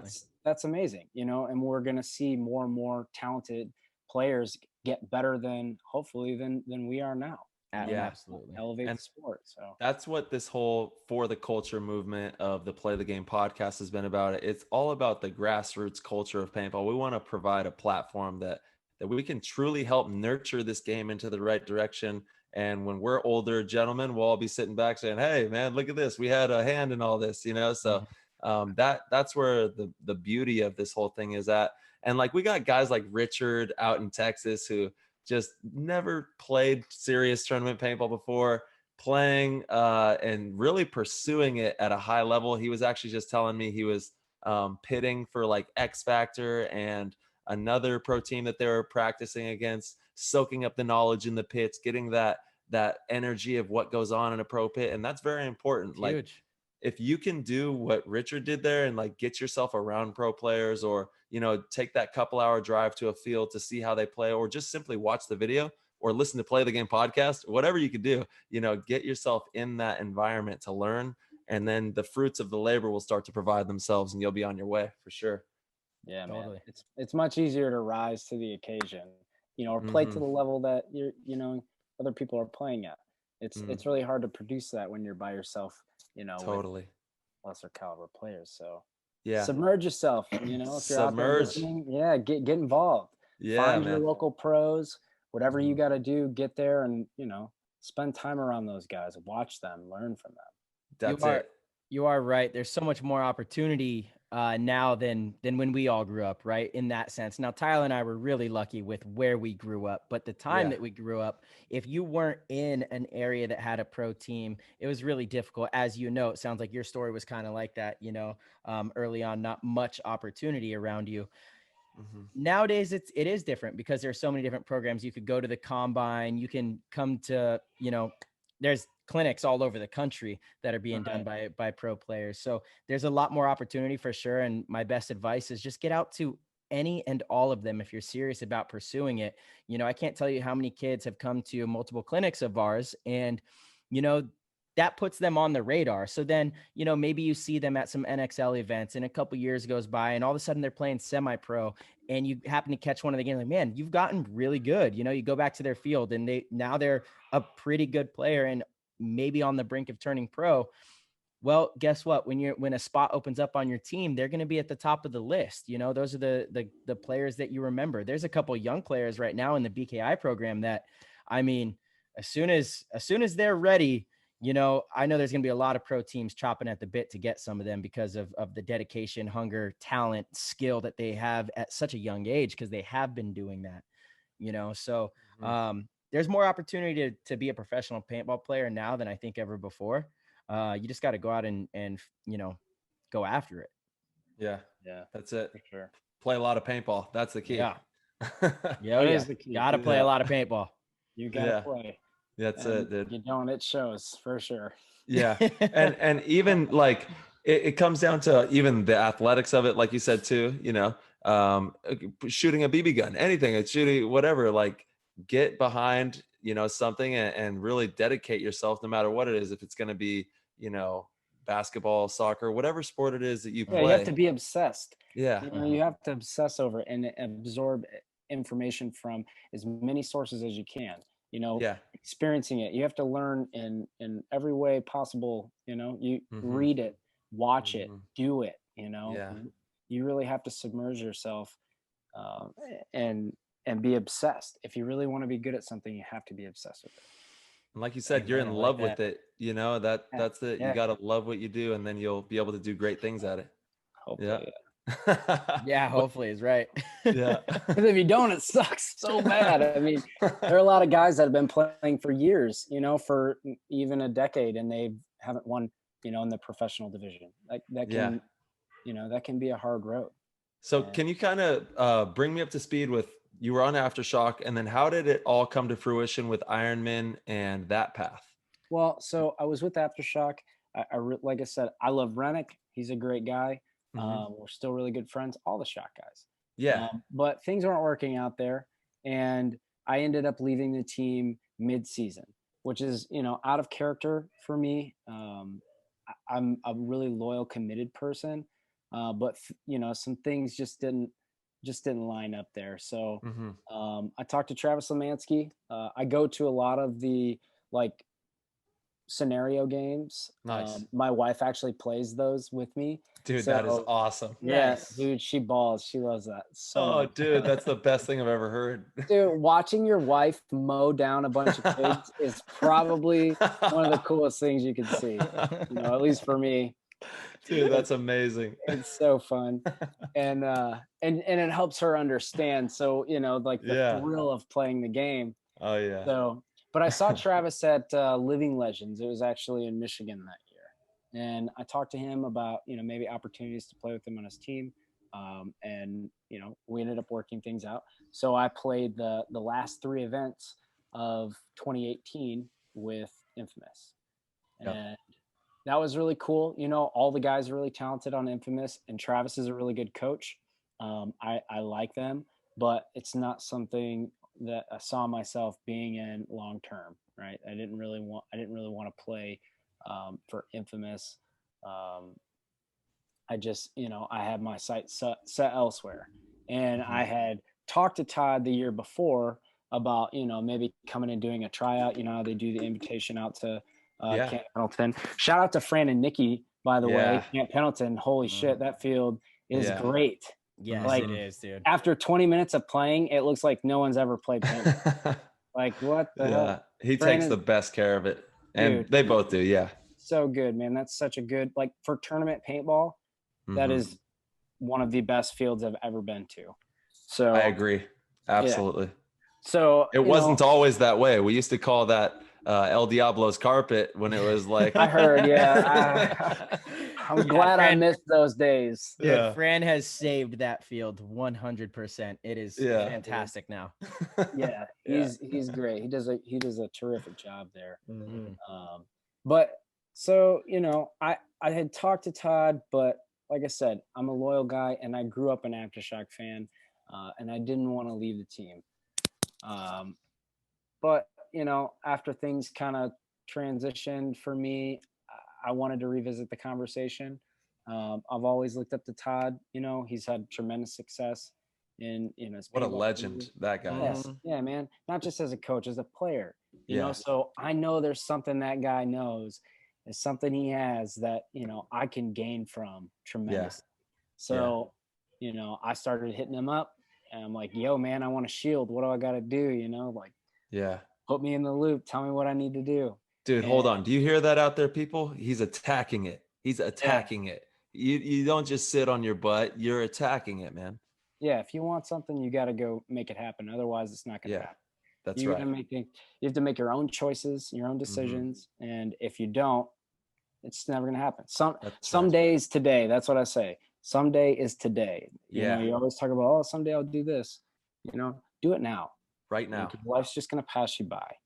That's right. That's powerful.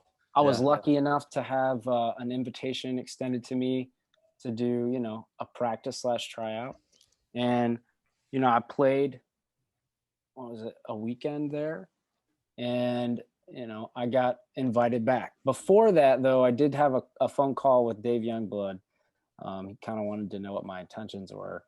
And I guess the phone call went well. So you know, I ended What up did wearing. what did you tell him?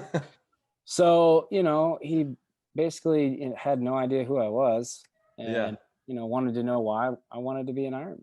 Hmm. And I just basically explained to him that, you know, at where I'm at in my paintball career and where I want to go, you know, I'm looking at my options, and where do I think, you know, my best option is? Where do I grow the most? Where do I have the most opportunity? You know, who can facilitate that? Yeah. And I firmly believe that, you know, playing for Todd for the Ironman, you know, with Di behind us, that's where I wanted to be. That's, you know, That's a good spot to be. where I For put my sure. faith, and, you know, that's where I'm at. So, Hmm. you know, I was lucky enough to get the opportunity to do that, and wearing the shield Dude, today. that was a So, big phone call right there. dude, I was tripping. Todd gets on the phone, and I knew something was weird because Yeah. he's talked to me before, and you know Todd, you know, Yeah. he's a Mhm. funny guy, Oh and yeah. usually he's joking around. There was Hmm. no like comedian hints in his voice at all during this. I'm Yeah, it like, was business. somebody's in the room with this man. And Dave was definitely in the room, and he's like, "Yo, man, so I'm gonna put you on the phone with Dave. He's got a few questions to ask you, Yeah. and, you know, so this is your time. I'm like, so don't fuck this up." And he's like, Yeah. "Yeah." I'm like, "Okay, word, I got you." Yeah. So I just told him the truth, man. That's what I do all the time. That's it. Whatever I do, man, I tell the Yeah. truth. I don't care. I I'm gonna love tell that, you how dude. I feel. Good. I told the man, and here I am. There we So, go, dude. you know, You got one. You got one of them things on your finger, so you got one, dude. You got a trophy, man. That's what it's all about. That's what we strive for. And then so you had the combo, and then it started to develop. yeah, man. I mean, uh, we talked. I came out, and then last year, um, you know, we tried as much as we could to have some success, but it's hard when you have a new team, and, you know, you have new guys trying to gel. And me coming from Chicago, you know, being a Midwest player, Mm. um, I'll be the first, maybe not the first, to tell you, you guys out in the West Coast are a little bit different than we are. You know, Yeah. I mean, you guys have different codes, Hmm. and you have different expectations. Some of the things that you were probably taught when you were coming up were probably not some of the things I was taught when I was coming up. You know, Interesting. Like what? Do you think you have any examples for us? yeah. I mean, I think that the way that you guys communicate, and the way that you guys uh, play the field, you know, Hmm. your general mindset of how the field is supposed to be played is a little bit different. You know, there's a little bit more attention to detail with the way Mm. that things are broken down, Hmm. versus, you know, a traditional you know, this is not to knock the Midwest style, because that's, you know, who I Yeah. am, born and bred. But um, you know, there are a lot of nuances to the game, and you Mhm. have to explore all of them. You can't leave anything up to question or anything up to chance. And Yeah. the more you do that, the less opportunity for success you have. Yeah. So, you know, some of the things that were, you know, maybe harped on out at Camp Pendleton when you guys were young, or wherever you played, Yeah. probably didn't hear it, you know, at Badlands. Yeah. So, you know, Yeah. we No, just I got the feel you. crap beat out of us. That's all we got, was just the shit beat out of us. No lessons. Nobody wanted us to grow up and be better than them. They wanted to Yeah. hold on, you know, they wanted to Yeah. be the best. They're gonna teach you anything. Oh man, I'm dying right now. That's really funny. Yeah. I mean, it's really true, man. I mean, I Yeah. don't know what to tell you. Oh, you're a funny guy, Dude, LJ. I love that because my dad grew up in the Midwest, so I have a lot of family in the Midwest, so I know exactly what you're talking about. And yeah, I think that you're right. There are little nuances that are on the West Coast, and even, you know, Florida, East Coast, Texas, you know, Midwest, that we all have our own little style, our own little way of playing the game, which is really interesting if you start to think about that. And then it transcends even further onto the whole globe, right? And all these different styles everywhere around the world that people play paintball in. And I think the mecca of it all boomed out of, you know, California essentially. And that's where the brainchilds of this sport that we play right now all like started to have these really profound ideas and play this game in new ways. So it's definitely, it's a brain buster when you think of it that way, of all these different styles that are going on, for sure. Yeah, and I think a big part of it is like communication. I think that's Uh-huh. the main, the main thing. Yeah. It's, it's really important. And I think the first time I actually focused on my communication and realized how bad it was when I played with Infamous. Mm. We would travel more. Aftershock, when I played with them, we never really traveled to, practice anyone. Maybe AC Dallas once or twice, but when you start playing at a higher level, you start to realize these things, and it's it's eye opening, especially playing for Todd. Playing out against you guys, practicing higher level teams. You start to realize some of the things that maybe you didn't have when you didn't bring with you. You didn't think you needed. Totally. But you do. Traveling for paintball is so important, even if you can just take a couple hour drive to a new field, a new area. Any type of travel that you can do with paintball is going to open your horizons on how to play this game. And you've had the luxury of traveling outside of the country as well, right, for paintball? Yeah, absolutely. Yeah. You guys hung out in Australia, I think you were saying. Yeah, that's the only place. So I've been to Mexico, but I've never played any tournaments in Mexico. I played some paintball there, but Australia was really, the only place outside of the U.S. that I've played, any real tournament paintball.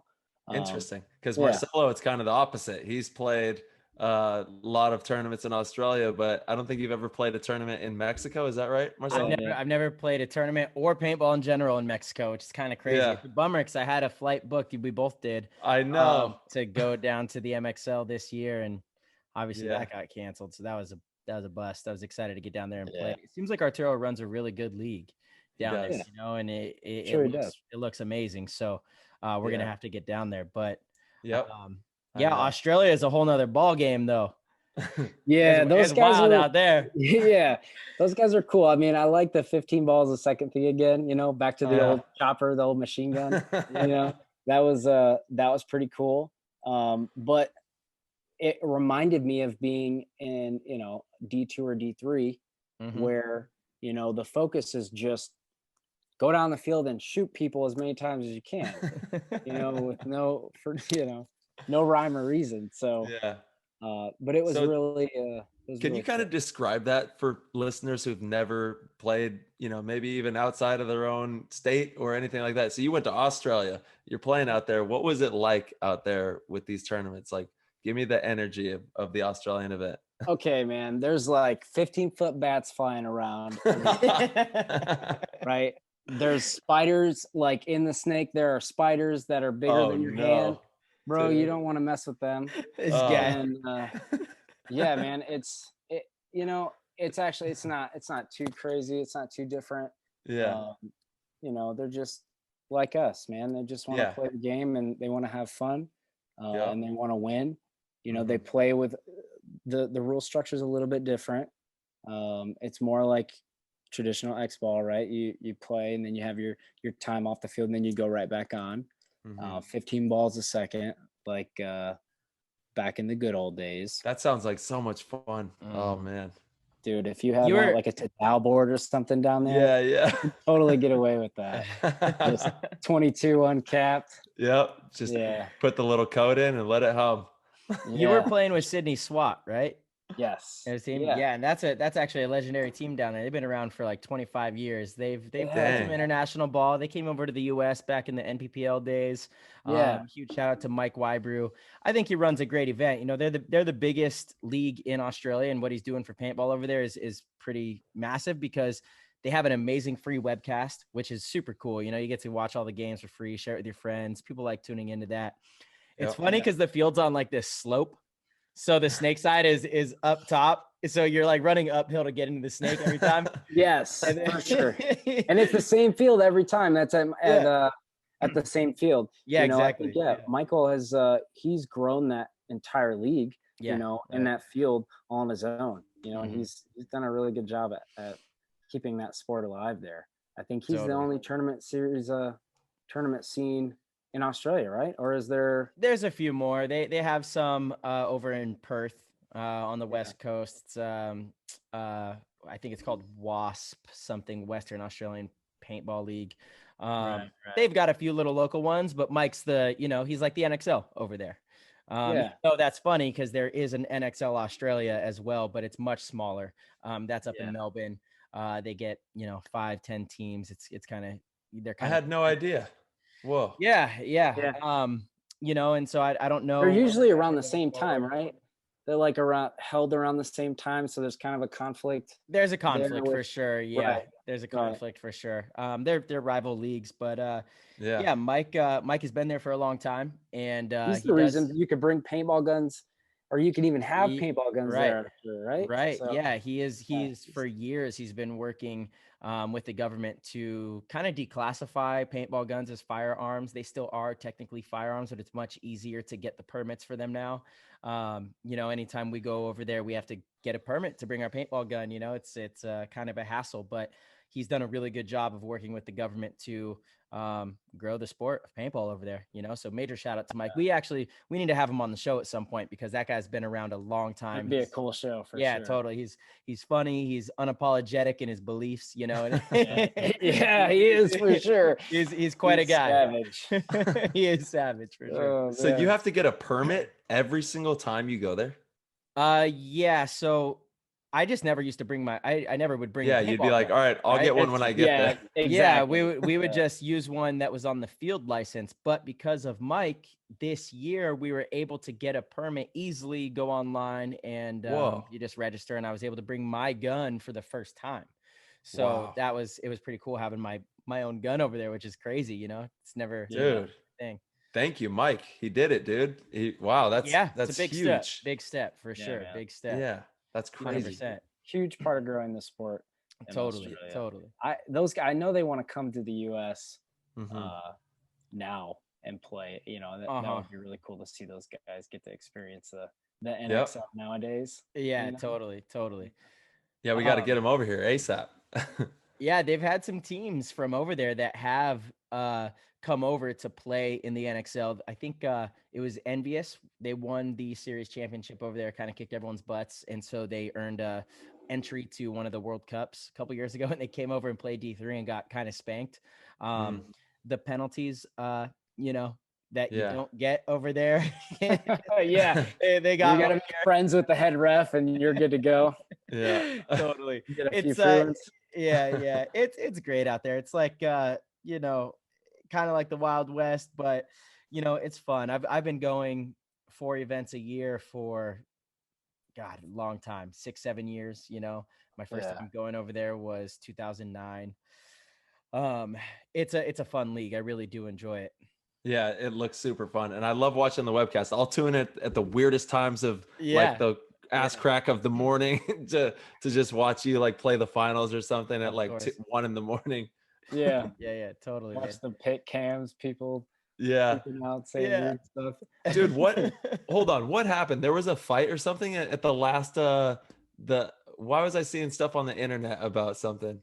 Oh yeah, at the Invitational.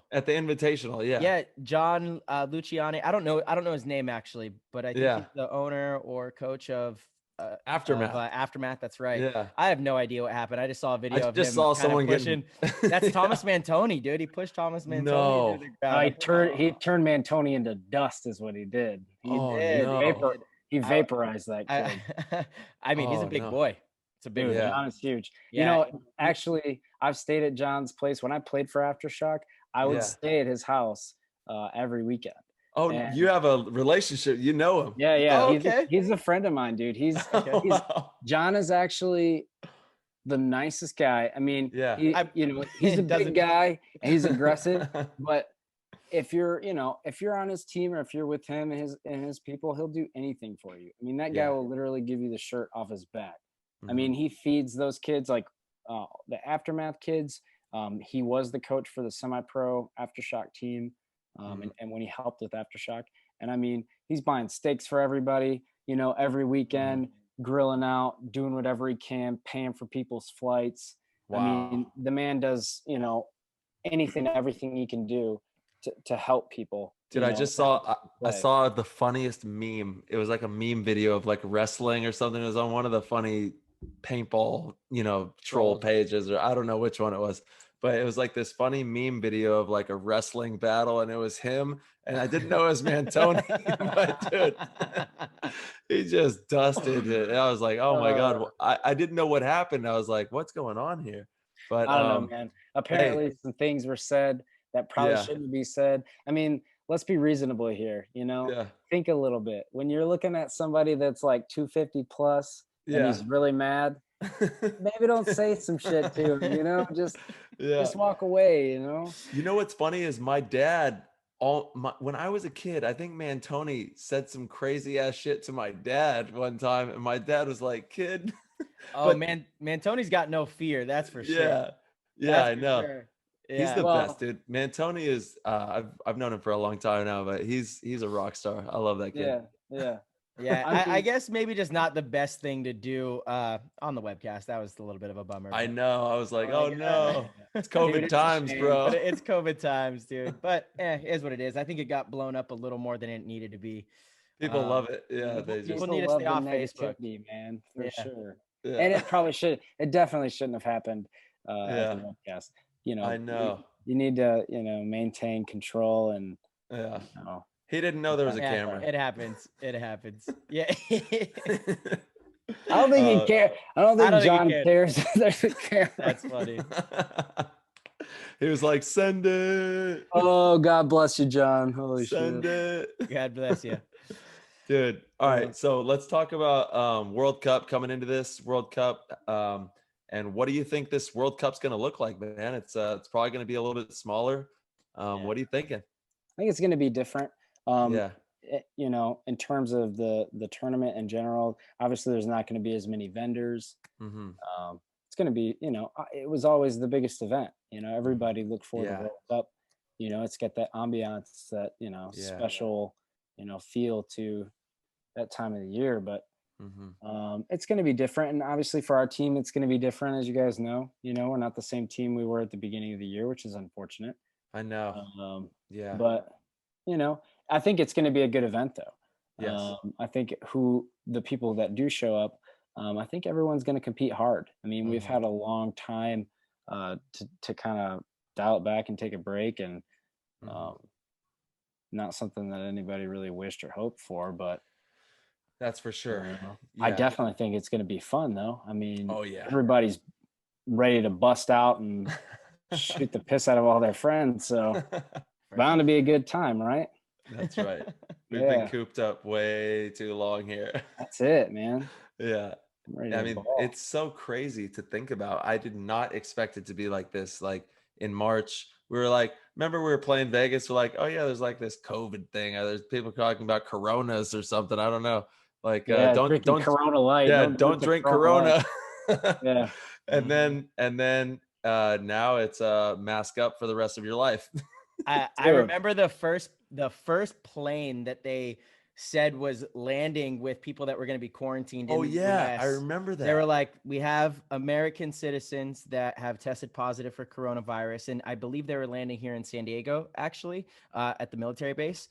And it was like the first day in America, and I was like, oh boy, here it is. Here's how it starts. Yeah. But I was saying it in jest, like kind of joking, like, of course they're going to be able to easily contain that. It's 100 people, whatever it is.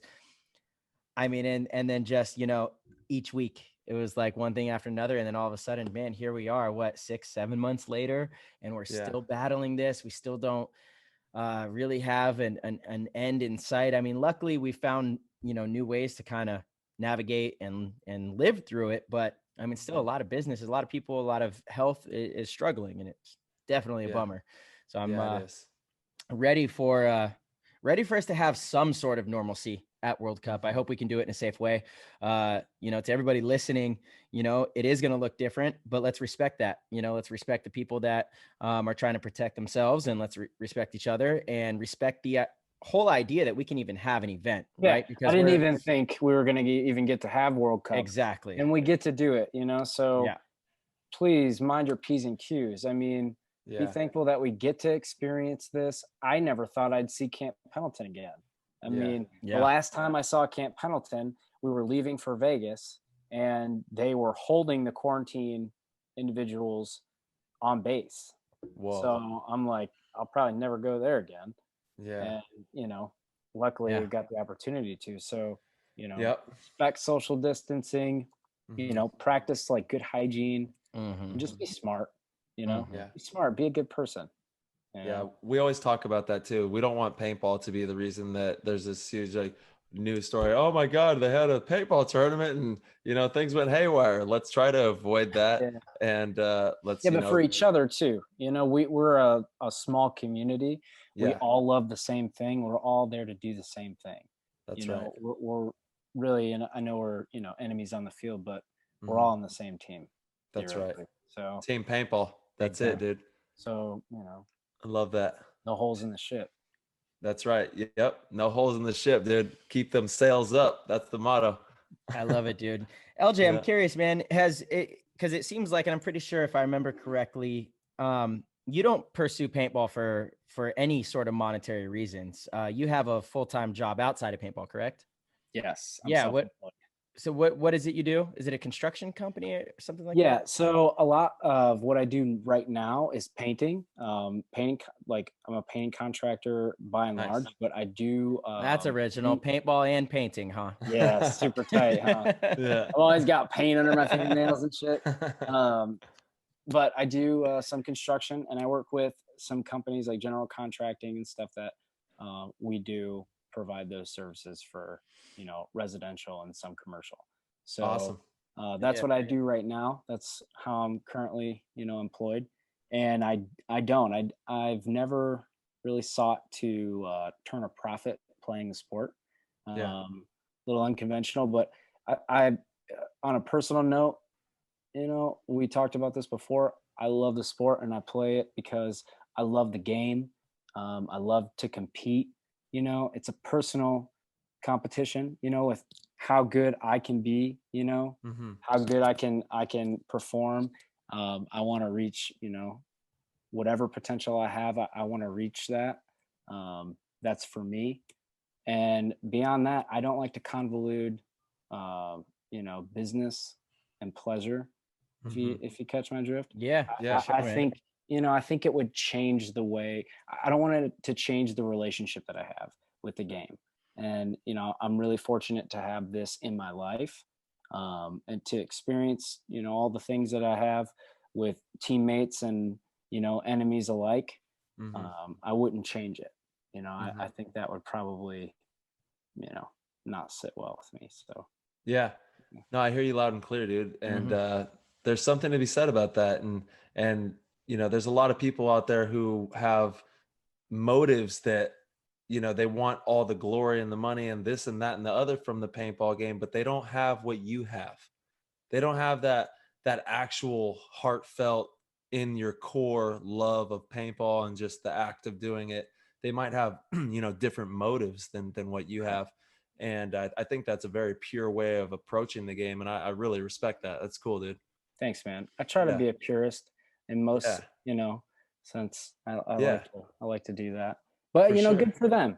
Do like we For said earlier. sure. Everybody. Do what you feel is right for you. Yeah. Whatever comes natural. I respect that too. Mhm. I don't necessarily hold any or harbor any hatred or any grudges for Mhm. people making decisions that they make. If that's what you feel is best for you, then go do it. You live with Mhm. the choices Mhm. that you make. I mean, at the end of all of this, when you're too old to play, you're going to look back and what are you going to have? Mhm. Are you going to have good memories and good decisions and things that will keep you well? Or are you going to live in regret? Or will you have things that, kind of haunt you? And maybe you shouldn't have spent so much time playing the sport and got a real job. Or, Yeah. maybe you shouldn't have quit the team, and left your boys and played for the paycheck. But that's Ooh.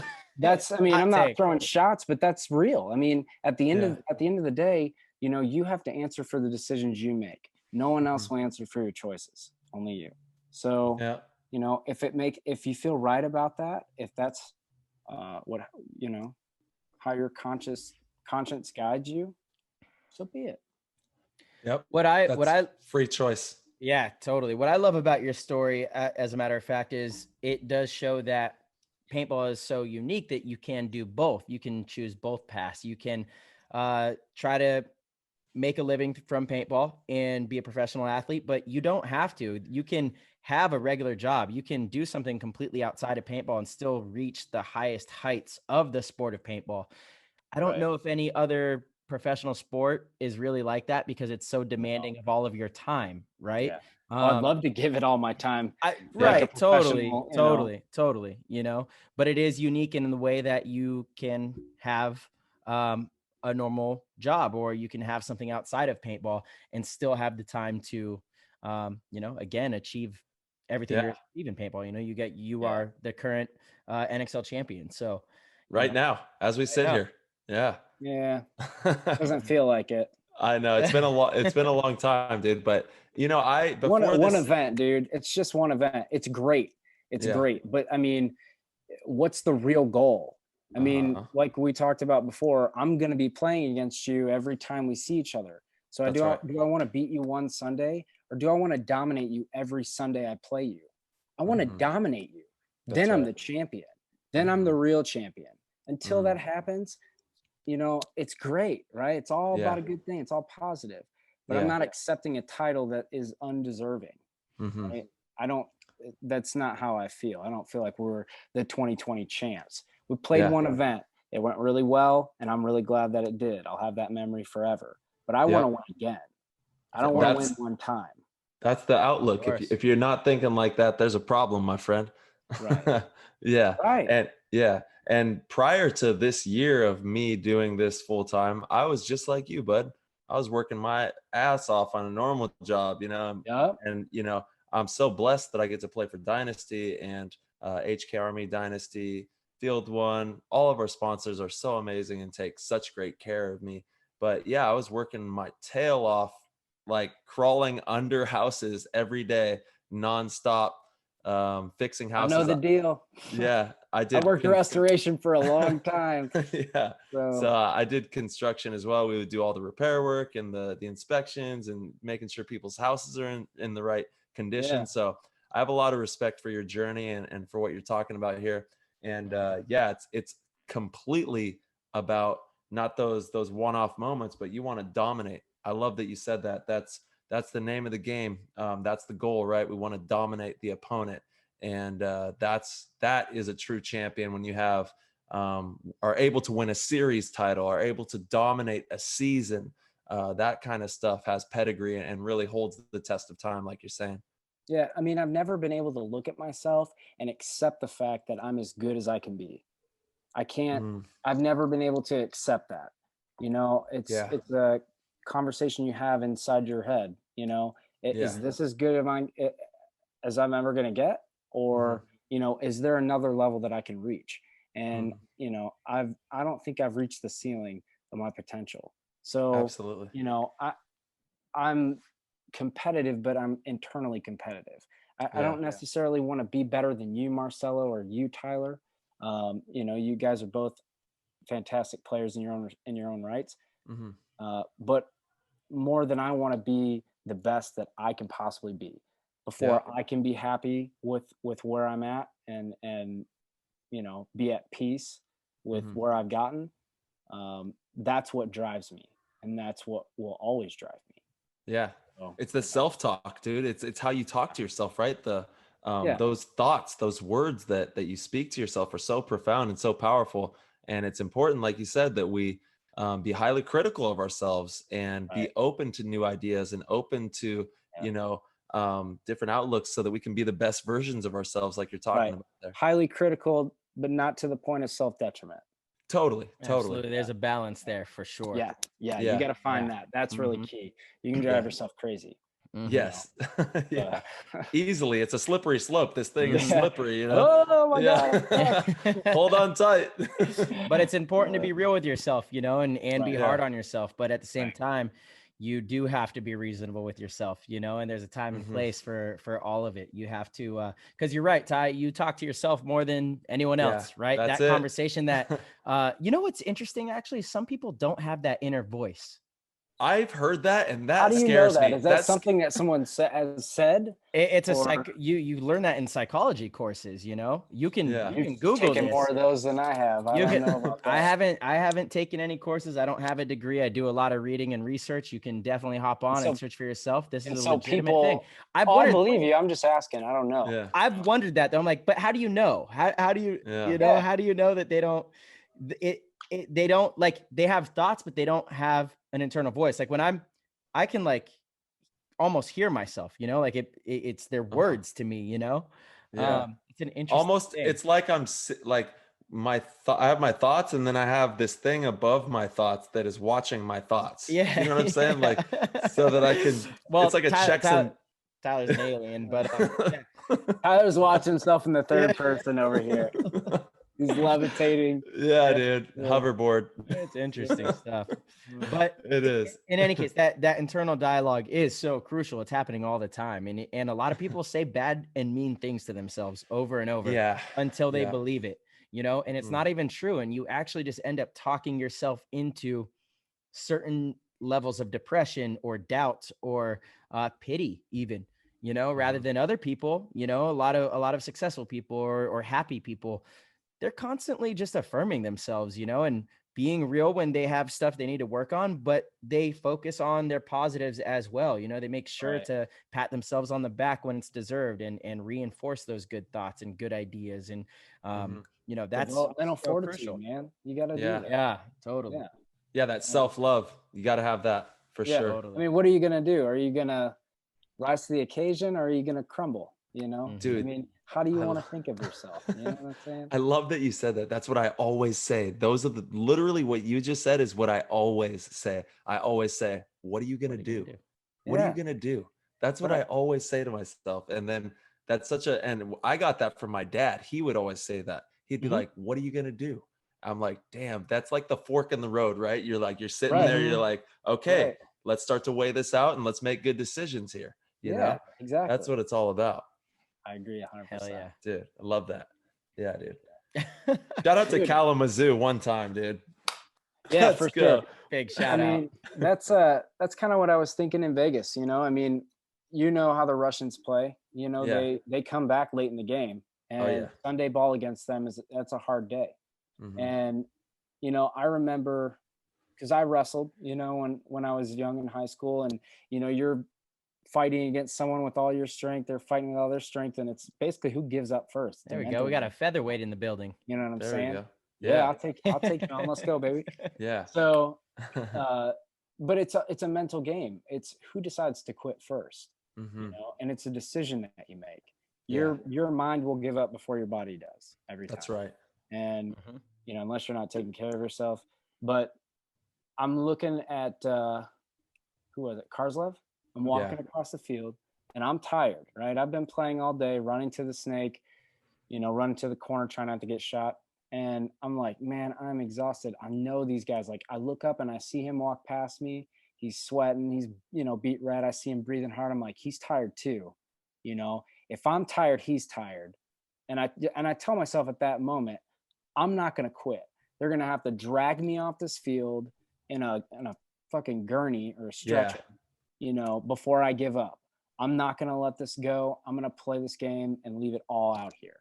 And that's what we did. You know, I think that's what all of us did. Yeah. And when you find yourself in that fork in the road, Mhm. you know, you have to make that decision Yeah. to not give up, to just follow through, because chances are the guy across from you feels the same way you do, Yeah. you know? That's so true. Yeah, dude. Like, how was it playing that game? Like, walk me through the finals, NXL Vegas, playing the Russians. I mean, that's a huge moment there. So the day I got to the event, I walked the field. No one was there. I walked it with Rich Telford. Shout out to Rich Dude, Telford, that's by the my way. dude right there. That dude's Yeah. cool as shit, man. I He's love the Rich. best. Shout out Yes, to he- Modesto too. One time. Let's go. Yeah. So we walked the field together, and I practiced it, you know, like every other tournament. And a pattern emerges in you know, Friday paintball, Saturday paintball. Even after practice, Friday a pattern starts to develop, and people start to conform to the way the you know, the style of play that the field lends itself to. So, but when I walked the field with Rich, I think Silos was there with me, and then Peyton ended up showing up. And I remember telling Silos and Peyton, you know, watch what people do on the snake, like in the snake. People are going to go to the snake and they're going to run, you know, they're going to try to crawl all the way down, try to run here off the break and crawl all the way down. But Sunday paintball is where the pattern gets broken. Who decides how the field, you know, you counter that pattern, and you know, you shake things up. And the Russians are really good at doing that. They're really good at adjusting to Sunday paintball and playing it and executing it, you know, better than you are. Yeah. So, you know, what we had to do is transition from going to the snake early and going all the way down, and play a more patient counter game on that side of the field.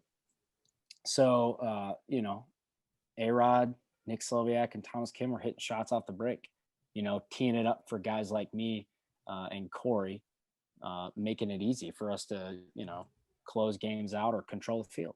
Yeah. So, you know, in my opinion, Sunday game was, you know, go to the tower, you know, don't go to the snake or the corner off the break, keep the body alive, have this inside tower play outside on the snake. So if a guy does try to fill out, he's dead. The outside tower guy plays inside, controls the Dorito, and then the two guys shoot off the break, and then your Dorito player, you know, methodically goes down the field. And then once you're able to attack the snake, when the bodies drop and the lanes kind of open up, then you attack the snake, and it's a wrap. That's right. So, you know, it just kind of happened that way, though. You know, we hit our shots, things just kind of fell into place. Everybody knew what their jobs were, and everybody executed. And that's really all there was to it. That first point was massive too. A-Rod winning that 2-on-1, right, for you guys. Oh yeah, man. When you're playing a game like that, understand every one of us are capable, right? And even if he lost that, I'm not going to tell you that we would have lost that match, but any kind of a mental swing in the game, any kind of momentum swing, anything, any like thought that creeps into your mind that, man, we just lost the first point, now we're down, you know, now you're at a disadvantage. You can't let any of that seep into your cranium. You have to block all of that out. You have to forget that point and play the next point. You're playing to win a point. You're not playing to win 3 or 4 points.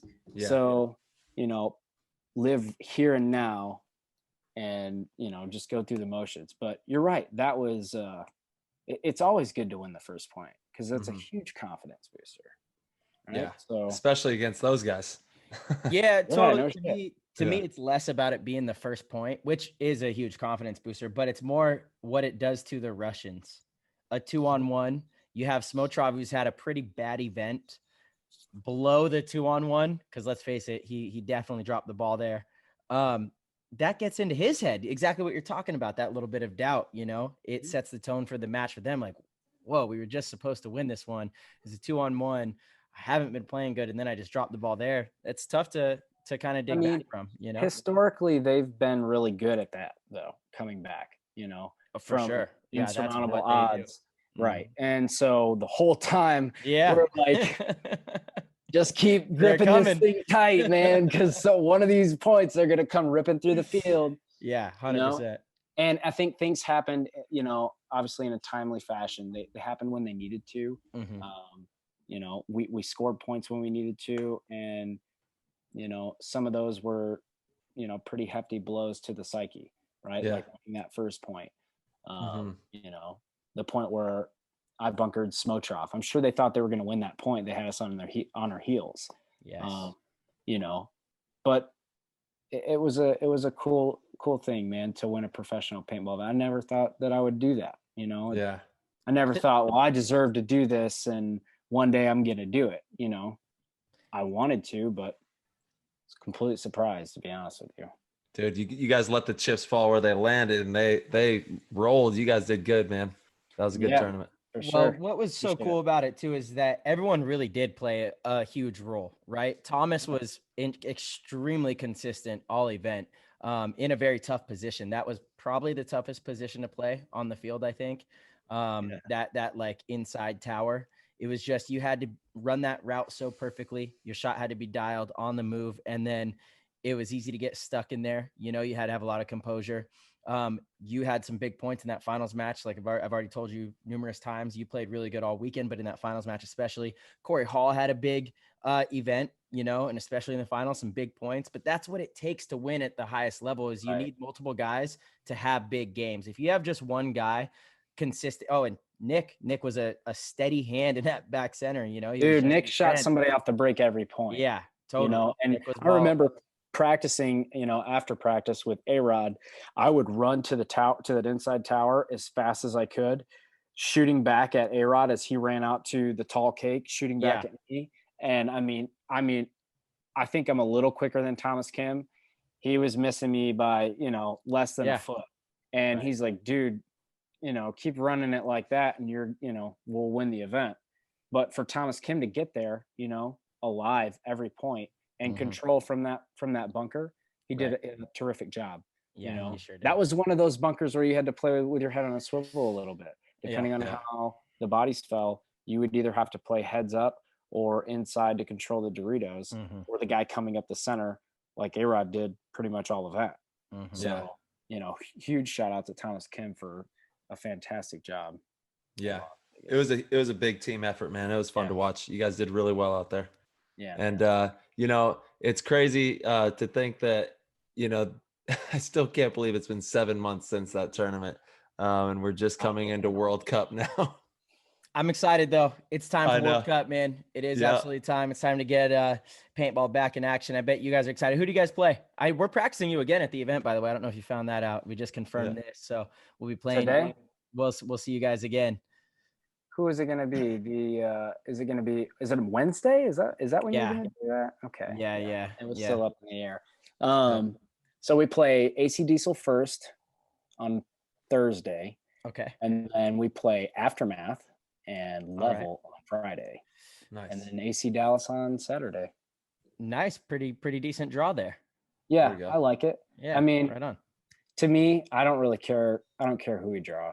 You have to beat the best teams to win. So I don't have any other goals when I go to events other than to win. So if I don't care to make Sunday lose, you know? So you look at your draw and you're like, oh, that's a tough draw. Well, you're not ready then. Well, my dad talks to me about all the points and all the draws and all the stuff. He's so into it, man. Like, I don't think anybody watches Go Sports more than that man. I swear to you, he burns that thing out. But, you know, he likes to talk about, you know, who we're going to play. And I don't care what anybody says. I don't care who we're playing.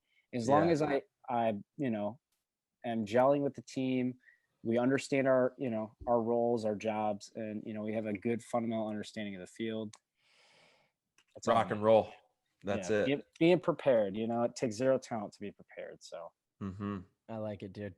I like that saying as well. That's very true, man. It takes zero talent to be prepared. And that being prepared is one of the most important parts of the game, of anything, right? No matter what it is, personal life, jobs, sports. Be prepared. Yeah, dude. I wish I was in California with the boys, you know, at the field this afternoon, but I know. Unfortunately, I don't have that opportunity, Marcelo. So you enjoy that. Whose fault is that? You know, you can move on out. Nobody's fault. It's just how it is. I'll tell you what. You just gave me a huge opportunity to save a bunch of time by stealing that quote for tomorrow's picture, buddy. Yeah. Tight. Yeah. Take that. Awesome. I love it. Well, shoot, dude, I would say, you know, is there anywhere people could keep up with you? But your Instagram's pretty bleak. I think you have 3 pictures on there. Dude, I don't get on social media. Like, I'll check out, you know, some things and, you know, keep up with friends and what they're doing with their lives. But you know, you're a stalker. I don't know, man. No, I don't stalk people. But I just don't. I don't know, man. I've never felt the need to take a picture and put it out there. Dude, he's in the moment. He's in the moment, bro. I live 100% in the moment. Like when my wife and I are out adventuring, doing stuff, she'll take photos. I don't ever think to take my phone out and take a picture and share it with people. I just enjoy it. Maybe I'll tell you what though. She's gonna have those pictures in 10 years, and it's gonna be fun to look back 15. You're right. Years, you know? You're absolutely right, man. And I'm really glad that she does it. I'm just really bad at it. I Well, mean, I'm not really good at social media, at putting myself out there. I don't know. To me, if I did it, my own personal thought of myself, it would be kind of vain, you know? That's just well, how I look at here's what we're gonna do here. Everybody go follow him, LJ underscore fuck. Parish. Put the pressure on. I see what you're doing, man. I like it. Yeah, LJ underscore crazy. Parish. He has almost 1,000. Let's get him to 1,000 followers. Let's get some more. I want to see your beautiful, family, your life on here. I want to get some documentation going from now on. Yep, I agree. You got to Jeez. push paintball, dude. Come on now. Yes, we need your help, brother. We need You guys Yeah. are crazy, That's man. that's funny. I sent you a message on Instagram first asking you about the podcast, and I was like, he's never gonna see this. Hey, Dan, dude, can I get Corey LJ's texted number? me- Or Corey? Yeah, I'm like, texted me. He's like, "Yo, man, I know you're probably working, but can Yeah. I give this guy your number?" I'm like, "Yeah, that's I love that. yeah, Well, bro." brother, hey, thank you so much, LJ, for your time and for your insight, for coming on the show, dude. And we can't wait to see you soon in Florida.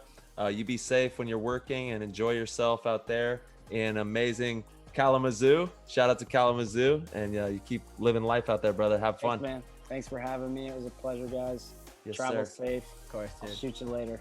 See you soon. Shoot you Dude, soon. that's Shout like, out to Reaper. yeah, there we go, Reaper. Shoot you soon. Shoot you soon. Hell All yeah. right, brother. All right, guys. Later, dude. Peace, dude. Peace. Later, bro. That was an amazing show. LJ is the man. Honestly, that dude's just a real cat. Very comfortable in his skin and was very honest with us and has a great outlook, in my opinion, on life, the game of paintball, the sport of paintball. It was just a really good time talking to him. Hope you guys enjoyed the show and got to know LJ Parish a little bit more. I know we personally were excited to sit down and get a chance to get to know him on a different level. So with that said, everybody, if you guys enjoyed the show, you could head over to ptgpaintball.com, check out our merchandise, become a supporter of the show. We have our Patreon on there. You can also listen to all of our podcasts on the website. You can also watch them all. Our YouTube channel is connected there as well. Pretty much all things PTG is on there, thanks to Rusty Glaze with Constant Pursuit. Rusty Glaze, if you guys don't know by now, designs websites and can help you guys get one if needed. So until next time, that was a great show. It was fantastic. I can't wait to get back, sit down, and do it again. I think we will be heading to practice this weekend with Impact up north. So when we get back next week, I know we're going to try to fire one off before taking off to World Cup. So stay tuned, everybody. All right. Peace.